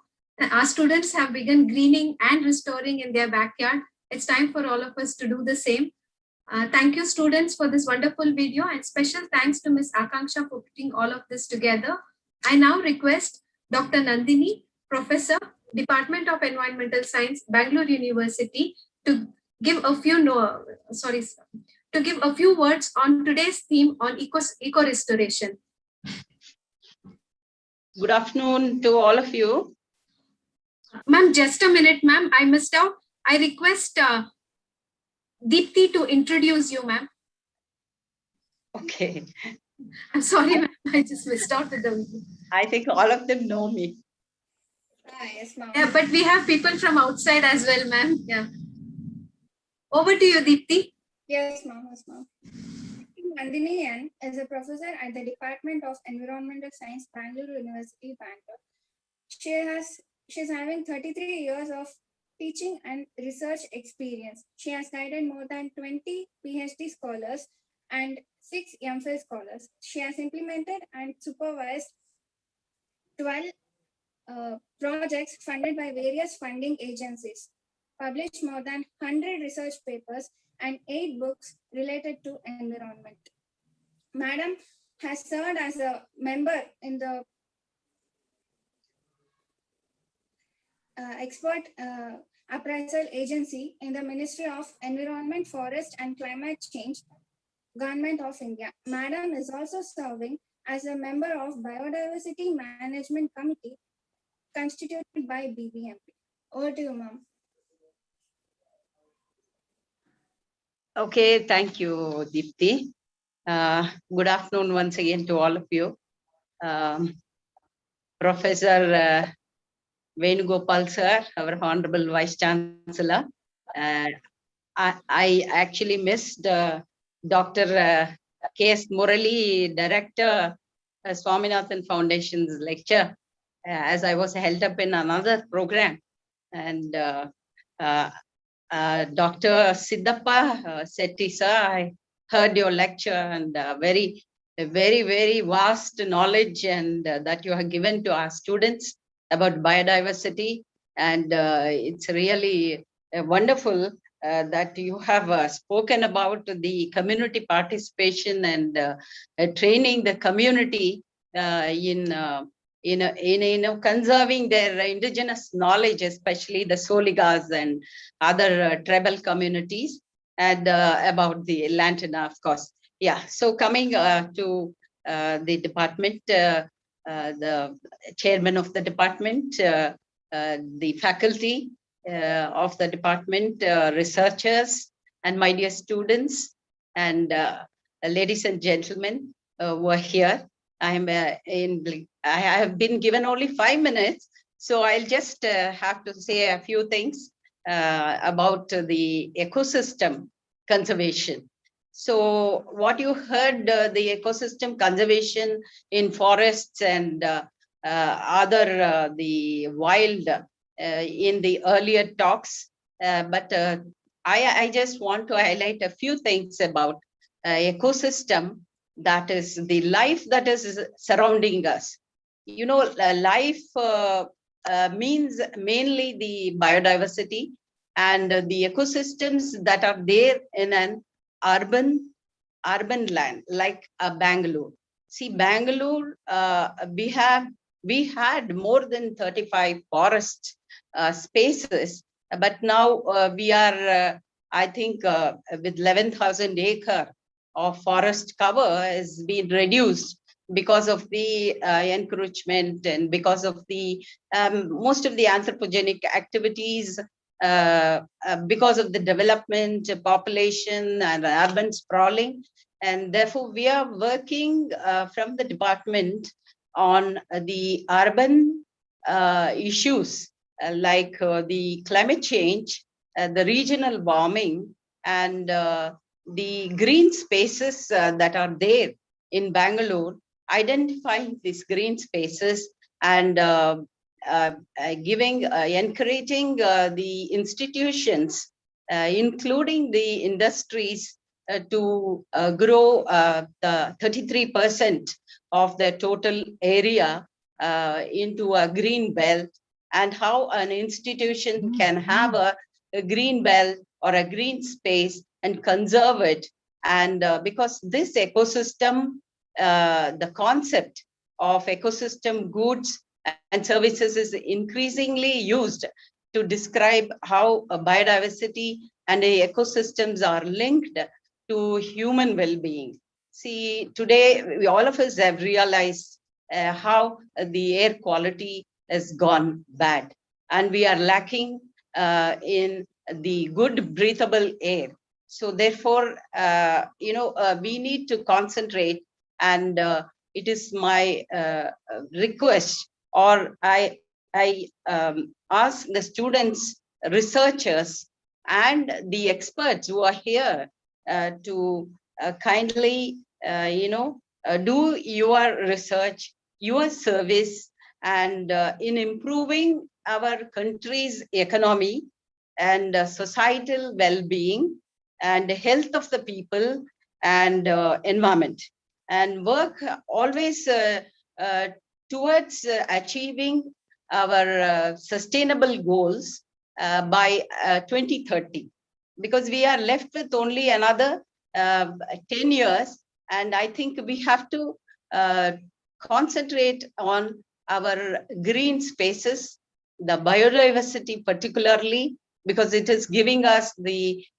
food, it gives us the clean air, clean water, and even the speaker was talking about the microbes that are there in the soil, which are useful, and without them, I think we would not be having an ecosystem which is balanced. So we need to have a balanced ecosystem, and we need to improve the diversity wherever you find a small space. Like what we saw, the students' video, they were having an indoor domestic plants, and that the plants roof garden. All these things are very important.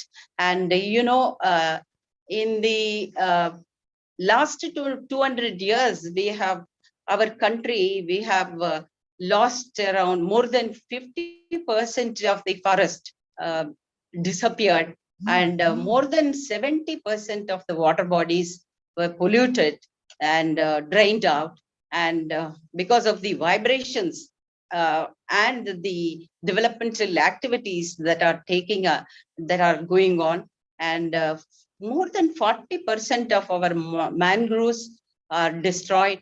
And Bangalore, already we have expanded, the population has increased, and we already have 198 wards now, and it's going to be around 230 or more wards shortly, within another few months.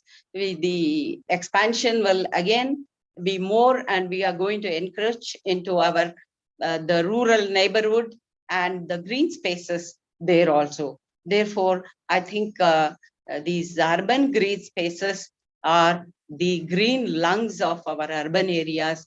They contribute in bringing the countryside into our dwellings and provide easy accessibility and visual aesthetics, health and well-being.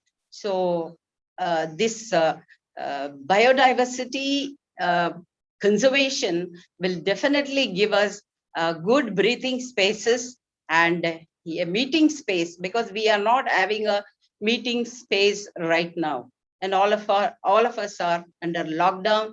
Of course, we are coming back to our indigenous practices, like the lifestyle,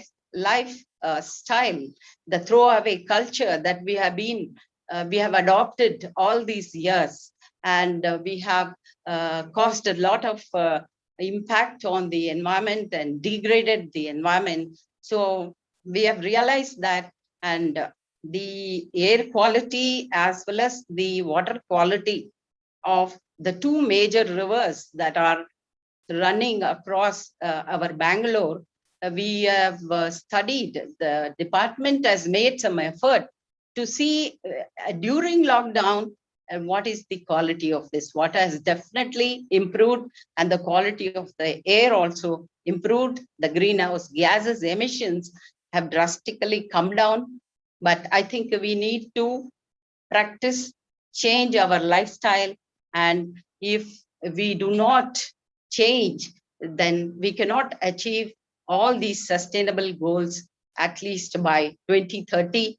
And these ecosystem services of these urban regions, that is the green spaces, should be protected. We have many, I think 1,000, BPMP has given the number as 1,288 parks are there in Bangalore, which is providing us oxygen, which is having a evapotranspiration, and which is giving the rainfall can be having a control. They absorb and adsorb pollutants from the air. So, but still we have hope in our Bangalore. We do have many parks, but some of the developed parks by BBMP are around 1,010 or 1,100. So we need to adopt this nearby, near our institutions, near your organization, whatever the green spaces, we need to adopt and take care of these green spaces, like all our botanical gardens and that Banarkata, and there are so many parks. You will have to protect them, and these developed parks need to have a particular decided species, a particular species, or the species that can sink the emissions, that can purify the air. And so some of these parks are really doing very good, that we have estimated the carbon sinking potential of most of the parks or the green spaces in our Bangalore city. And we're trying to restore that ecosystem that we had earlier. And like how prior to 1920, we had more than 2,000 lakes, and we have lost all those ecosystems, aquatic ecosystem. And today we are left with only 180 or so. And so that needs to be taken care of. And so I think my 5 minutes, so I'll wind up telling a few more things about the parks that were studied for the carbon stock and the credit of the green spaces. The credits are like considering rupees 910 per ton of carbon, and we are given the credit for the largest parks like Lal Bagh, JP Park, and our own biodiversity, Biopark, Banarkata Park, and so on. And these are the parks which are the most important ecosystems, or the green spaces which provide oxygen banks. So every one of us should understand the importance of biodiversity. And you know, in our People Biodiversity Register of the Bangalore, we have come to know that nearly 83% of the people who are living in Bangalore feel that the climate or the Bangalore is highly populated, and that we have lost that salubrious climate is mainly because of the loss of biodiversity. So this awareness with people is really a good thing that we should encash and encourage and bring awareness to public, like the program that is arranged today by our chairman of the department, and the teachers, the staff, scholars, and the students are really very meaningful and wonderful. And we continue to serve the society for the environmental and societal health and well-being. We have even developed some hand sanitizers for the current situation using medicinal plants like the curcumin and our neem extracts, which are indigenous practices. And we have even developed an air purifier using a bio-nanotechnology methods using plants extracts. This can purify even the viral indoor air quality. So this is, I think, with this I thank the department for giving me some time to express my experience in this ecosystem services, ecosystem conservation and biodiversity conservation. Thank you.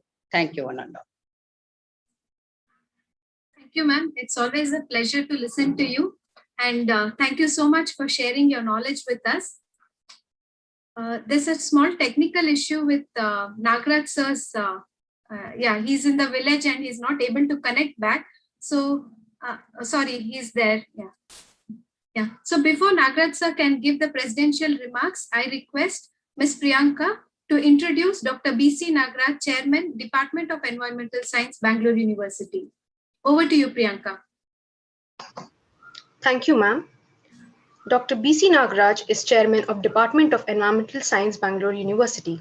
He has a PhD in Botany on Restoration Ecology in Western Ghats region. Sir completed postdoctoral work in the area of forest management biodiversity from Indian Institute of Science, Bangalore. He has 25 years of teaching and research experience. He has traveled to 10 countries and attended meetings, training workshops, and presented papers at conferences. He has more than 100 publications to his credits. He has guided 6 PhD students and currently guiding 5 PhD students. He is presently having a project on Shola Forest Grassland Complexes of Karnataka and Krishna and Kaveri River Rejuvenation Projects from ICFRE, MOEF and CC, Government of India. Currently, he is serving as a member of Tree Expert Committee constituted by Government of Karnataka as per the direction of Karnataka High Court. Sir is an approved expert from Quality Council of India to undertake EIA projects in India. Sir is also an expert committee member of Ministry of Environment, Forest and Climate Change, which is presently preparing a DPR on rejuvenation of major rivers of India through forestry approach. Over to you, sir. Thank you, Priyanka. Good afternoon to one and all. We are coming to an end of the program. It's my task to summarize the closing remarks. On behalf of all of you, I thank the Honorable Vice Chancellor, whose presence has motivated all of us, who has inspired all of you to this program, and Dr. K.S. Murli as a director, MS Swaminathan Research Foundation, who gave a very interesting message to the students about behavior and its role of the students. And also the Siddharth Shetty has given an hour of in-depth talk on how to make a weed into a livelihood of tribals. It's a very interesting concept he has linked from a community context into a conservation context by linking into a biodiversity. It's a very thought-provoking, very significant message to our students on the day of, the Murali sir is joined back, and we welcome you, sir. It's our pleasure to be part of these programs. So this program is very important on 3 accounts. The one is something like this decade is considered as 2021 to 2030 is considered as UN decade of ecosystem restoration. So all of you may be thinking, students are thinking about what is ecosystem. Ecosystem, now you have studied about biomes, regional biomes, then about landscape. Landscape will have ecosystems. Ecosystems will have habitats, niche, species, populations, in a nutshell. So all across the world now, the 10 years of decades is ecosystem conservation. So means we are targeting ourselves ecosystem. The definition of ecosystem says where there is a defined energy flow, nutrient flow mechanisms, where there is a defined biotic structure, where there is a defined trophic level. If one of these four things misses, then it causes imbalance in the ecosystems. That's why scientists across the world earlier used the environmental science, ecology, but in recent years, everyone is using the word ecosystem. The system, that is the energy and nutrient functioning your system. That's something like the significance this the World Environment Day theme is having. That's a UN decade of the ecosystem restoration. Secondly, this theme was very important because Indians INDC goal of climate change goals of Paris will be implemented from 21 to 30. That's again another kind of importance it's having.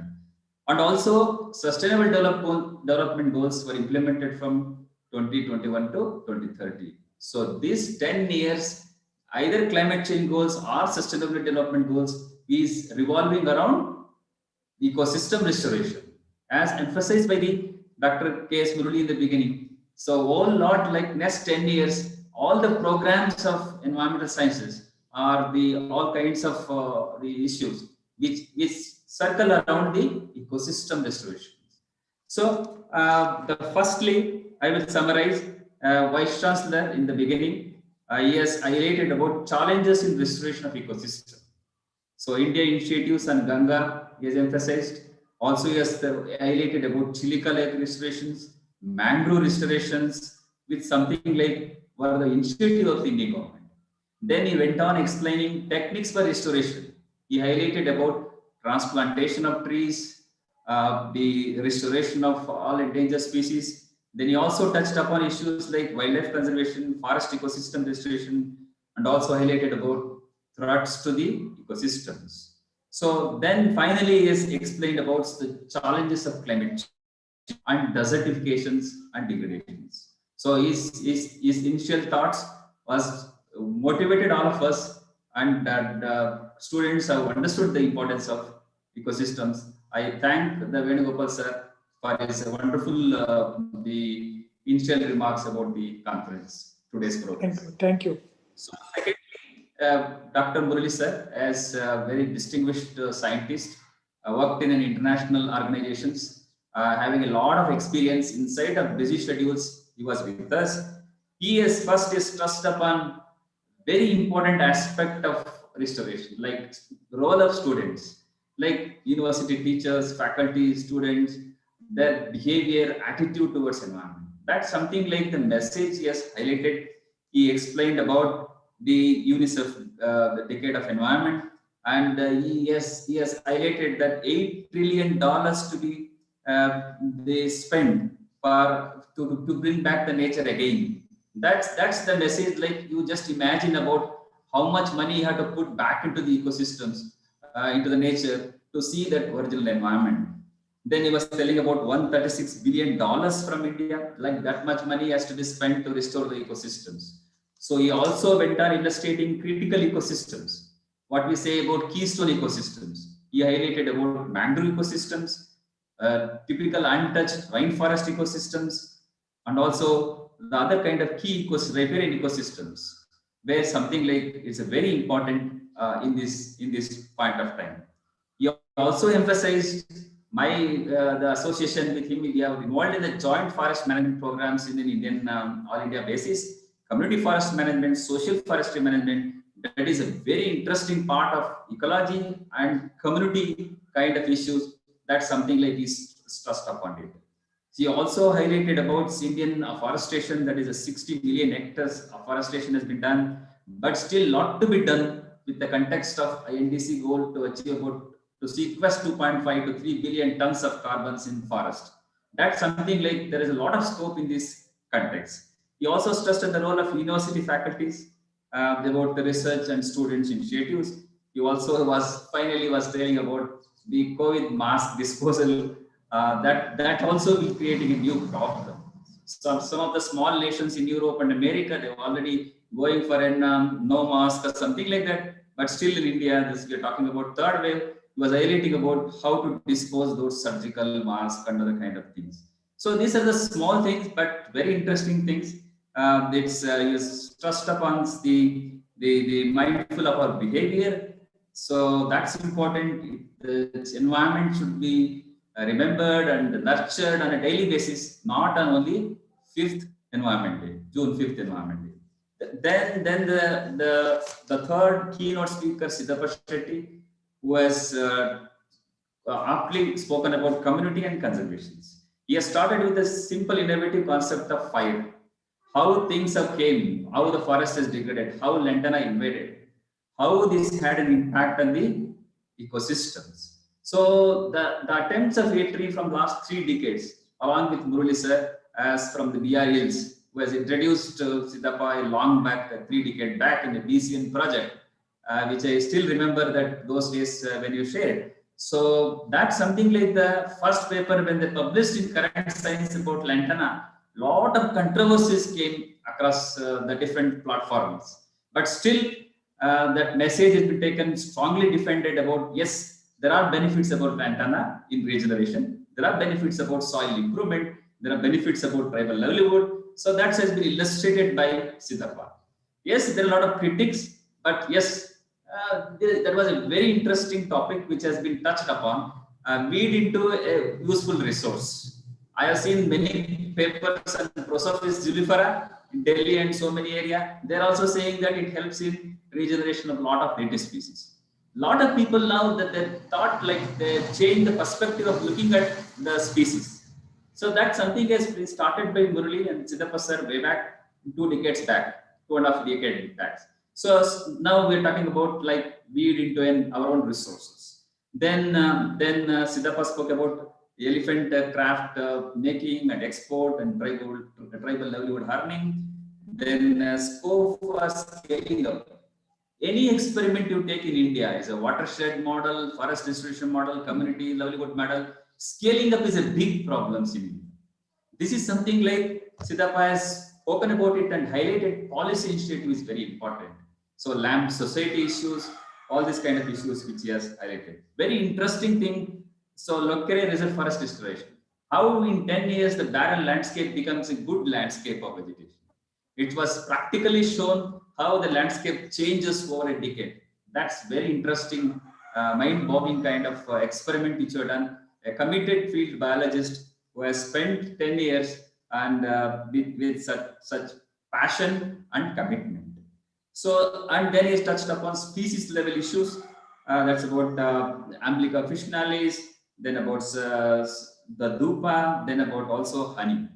Very interesting case studies, small kind of case study. Now they are looked into something called as purely an entrepreneurship kind of things. This is what is required in today's world in this changing situation. We have to bring in more and more people into entrepreneurships. That is something like community livelihood was the focus. Finally, touched upon the participatory role appraisal, how it is important, why it is important. So community has to involve about this kind of conservations. So I'm really happy for all the 3, the Vice Chancellor and Murali sir and also Siddhappa. So made this day as a memorable and almost like more than 3 hours. It's going in a YouTube. A lot of people are watching and sending a feedback. It's it's my pleasure that from the department side, our cooperation was very much needed. I thank also finally Vice Chancellor and my faculty members and other things. Of course, vote of thanks will be followed after this. Any kind of remarks, Murali sir or Siddhappa sir in the finally before the vote of thanks. Sir, Murali sir. So I am concluding my presidential remark. Now Murali sir will tell some kind of advice for the youngsters. Yes. Okay, Nagraj, I will leave. Yeah. I will Yes, leave, sir. Nagraj. There is another meeting. Yes, sir. Thank you very much, sir. Thank you very much, sir. Thank you. Thank you, Professor Murali and Professor Siddhappa for your enlightened Thank you lecture. very much. Thank And you the very much. Department of Environmental Science, organized by its chairman Nagraj, who has been in the forefront of organizing this program. It was really an enlightening talk by both of you, and I had opportunity to listen to Siddhappa Shetty, whereas while Murli was speaking, I was in another program. Thank you very much. Thank you, one and all. Namaste. Thank you, sir. Thank you very much. Sir, thank you, sir, for being here. Thanks, Nagaraj, again, bringing me back to this. I think you are in a better place than I would talk about what can one of the advices that I can give as passed through many years of working with you and working with Siddhappa and also working with various other organizations is that the local level solutions are crucial for many of our. In fact, I would request you send your students to either BR Hills or maybe they can come to MSSRF and various other institutions. I'm not just making these two are exceptions, but certainly there are many things. In fact, I just want to give an example of one of our work that we started supporting with Shiv Nadar University, where we provided a program called Water Policy. Similarly, something like that one can start everywhere and say that where we need to be linking work at the level of the farmer or a tribal community to the part, because there is what I perceive in this regard is that there is very little link. The people who make policies, the people who connect with policies are not the real scientists, or not those who have. In fact, Professor Swaminathan is one of the rarest examples where you can see he understood what a farmer needs and then who understood what also a policy needs, both as an MP at some point in time, but also he came from the very rural settings. So I think that is what is a requirement of today's students, which I understand from many professors that they are lacking the local touch or the local understanding. I think you should send your students to forest where Siddhappa works, or mangroves where our MSS Swaminathan Foundation works, or various others. Not necessarily even if you go just about 60-70 kilometers out of Bangalore, you have Bannerghatta National Park. You have this Kaveri, whatever that there is some. Kaveri Wildlife Sanctuary. Yeah, Wildlife Sanctuary. These are all something which gives them hands-on training. Maybe just 2 months, maybe just 3 months. Maybe all these MSc students should go and work in the 3 months there with some people. And then they come out with, they are young minds. They will have many other ideas for providing a solution. In fact, Siddhappa knows me well, and I always quote this example where the tribal people we understood, we wanted to estimate what is the total amount of Nelli that comes out of BR Hills. We were also wondered as to how they estimate, and we took them to various places, and they came up with a particular value, say some 72 tons or something for that year. But then for our curiosity, we went and understood how they did it. But we were, much lower than in our estimations compared to what we extracted that year was exactly or very close to what they estimated, unlike what we did as scientists. I think there is a lot to learn from people, a lot to learn from tribal or farmers or wherever you go. That knowledge, unfortunately, is diminishing very fast because people are coming to cities, people are not going back to their traditional vocations. I think this is our time to send our students to those places and understand how this is.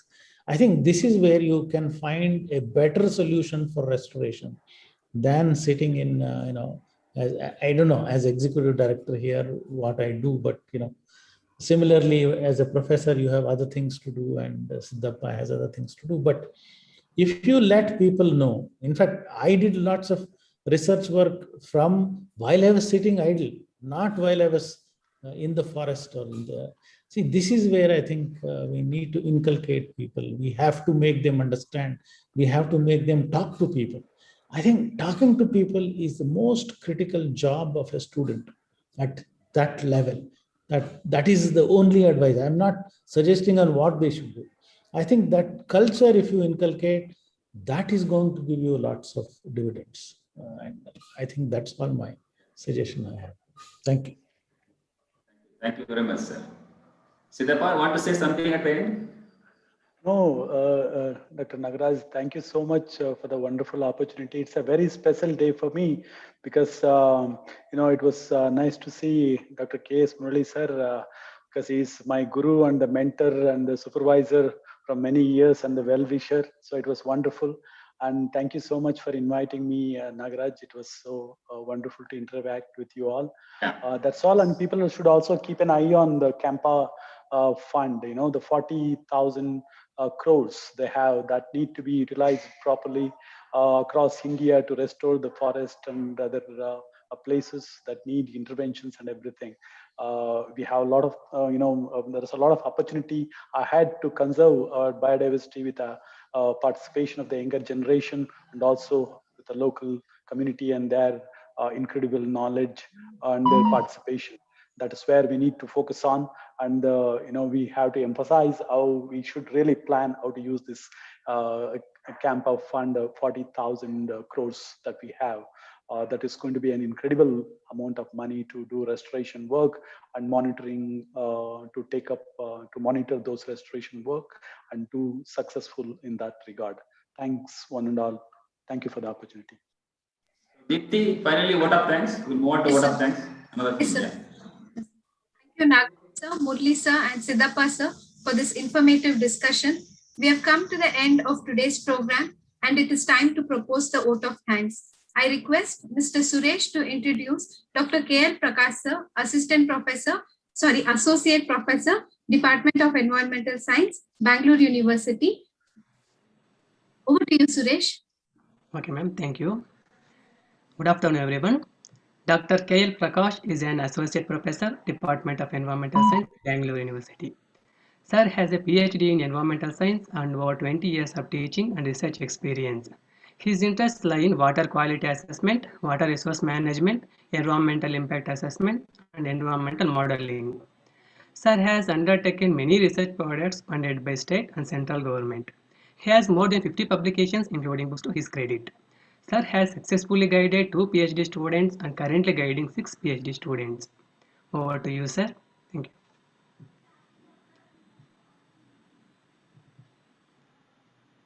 Okay. Good afternoon, all of you.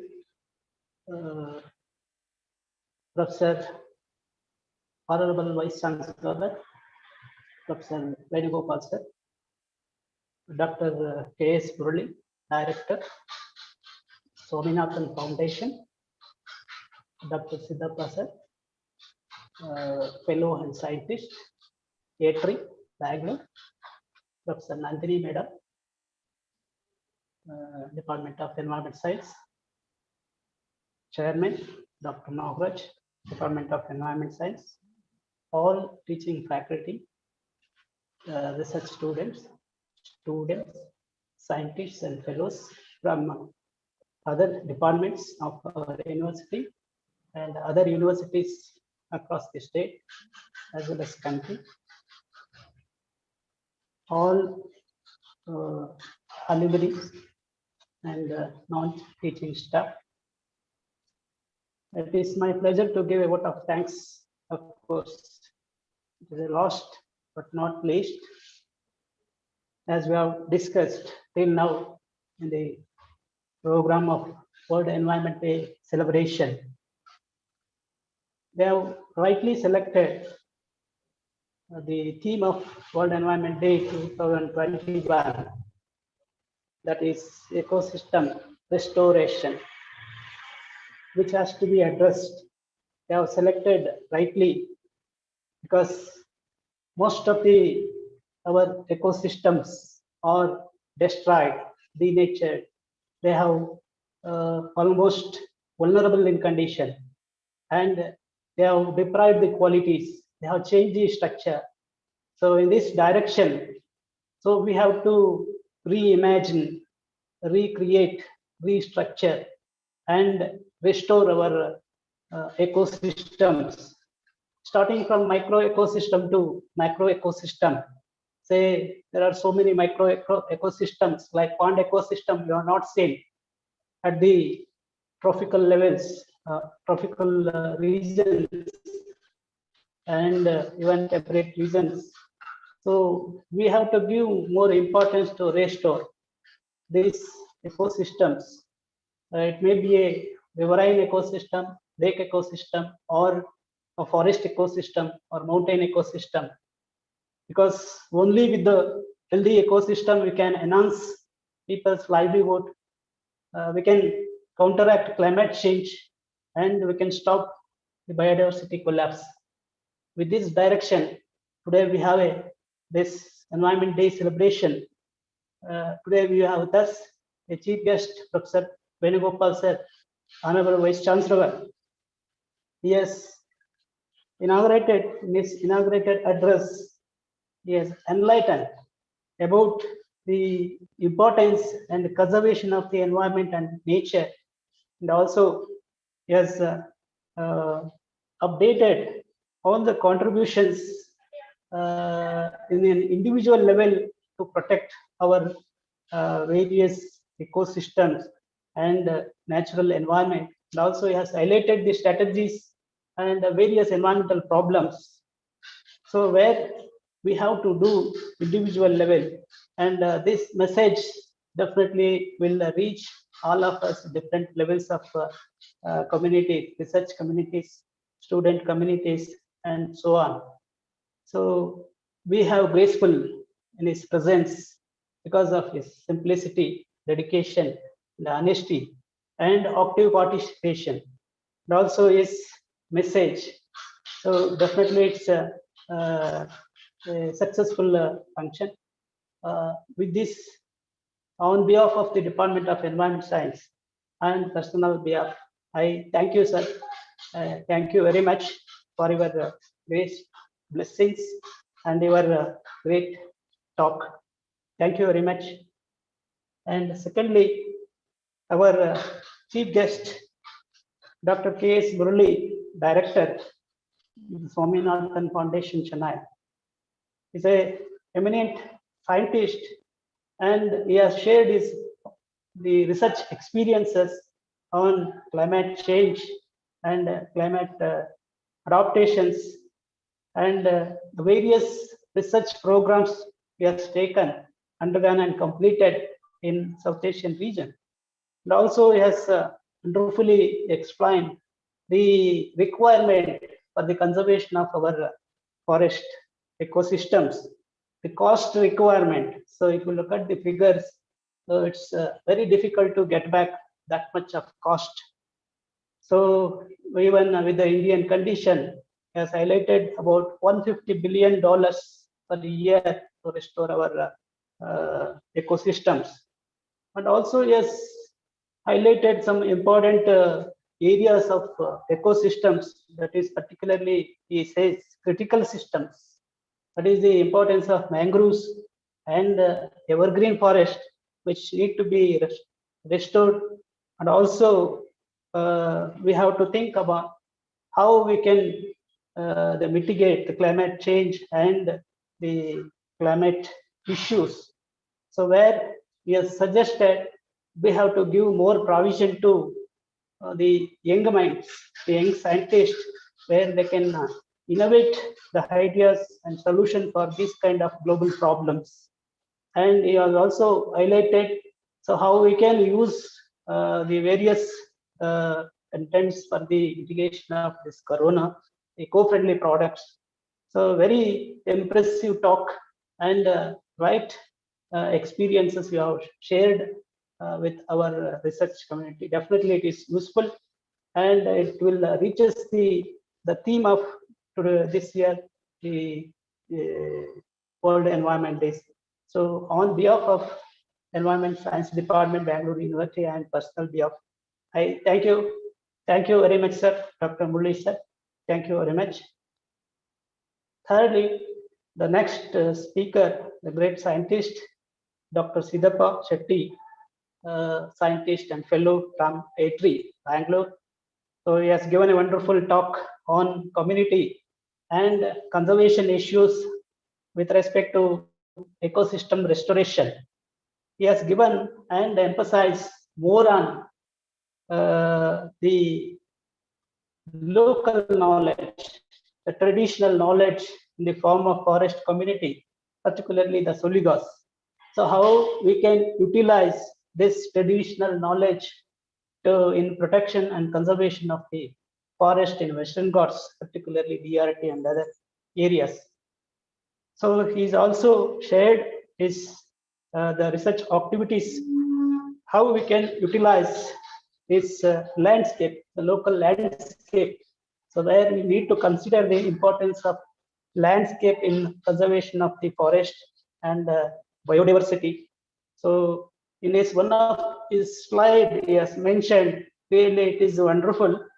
So his data says for the past 20 years, our regional or local or native species, they have come down from 96% to 53%. Imagine what is the declining in the forest. So because without these trees as a producer, so it cannot be protected, the forest ecosystems. That is what we have to concentrate more on these local species. So we have to give, or we have to how to protect these species by removing, particularly as highlighted, the encroachment of this lantana species. This is one of the biggest problem. And also the thrust area where you can control the very commonly or frequently happening this forest fire. That has to be removed and that has to be addressed only through when you use the local traditional knowledge. That's the importance. Yes, sir. Very significant talk. And also he has covered we have to protect in a species level some of the regional endemic species where we have to address and protect it, like amla, honeybees, and dupa. So some of the regional specific species that has to be addressed, then only it is possible to protect and conserve our forest ecosystem. And also he has suggested this participatory approach. So in an individual level, if you make a provision to protect and contribute there in terms of the protection of this forest. And also finally, so he has shown research activities through the documentary also. Very good. It's most relevant topic and relevant information that has to be spread for all our different student and research communities. Definitely it's meets our this year team, sir. Thank you. On behalf of the Department of Environment Science and personal behalf, thank you, Dr. Siddhappa sir. Thank you very much. The next, our ex-chairman, Professor Nandini Madam, is also joined later. And she has impressed upon giving the enlightening the theme of this year World Environment Day, and particularly she has stressed upon the importance of biodiversity and urban forest and how this urban greenery contributes in protecting our society, in protecting and reducing the air quality and protecting the lake ecosystems, and how we can bring back the riverine ecosystem in and around the Bangalore. Definitely it is very good information, wonderful talk on behalf of the department and personal behalf. Thank you, madam. Thank you very much for your great information. And the next, I extend a special thank to Chairman Dr. Nagraj, who is the key person behind for this arrangement and for the World Environment Day celebration in a department level. That to this virtual meet, it's very difficult. So with his efforts, he has made a successful of this program, and also he has addressed the presidential remarks, highlighting all the speech of our today's guests and speakers. So he has also briefed about the theme and the importance of this decadal the goal and achievement, that is by 2030. So definitely it's a good initiative and information, and this will be spread the messages among the different student and research community. On behalf of the department and personal behalf, I thank you, Dr. Nagraj. Thank you very much. And next, I thank all the teaching faculties, fellows, scientists from various departments and different universities, different organizations, and various our alumni, senior students, those who are working in different organizations across Karnataka and India. So we have actively participated and enriched with these program and the various talks. Definitely this will be most useful and making the objective of this year, the World Environmental Theme. Thank you for all the teaching faculties, scientists, and other fellows. And my special thanks to Smita, a student of Environment Science Department, for having a nice innovation song, so which indicates, the song itself indicates the protection of natural ecosystem.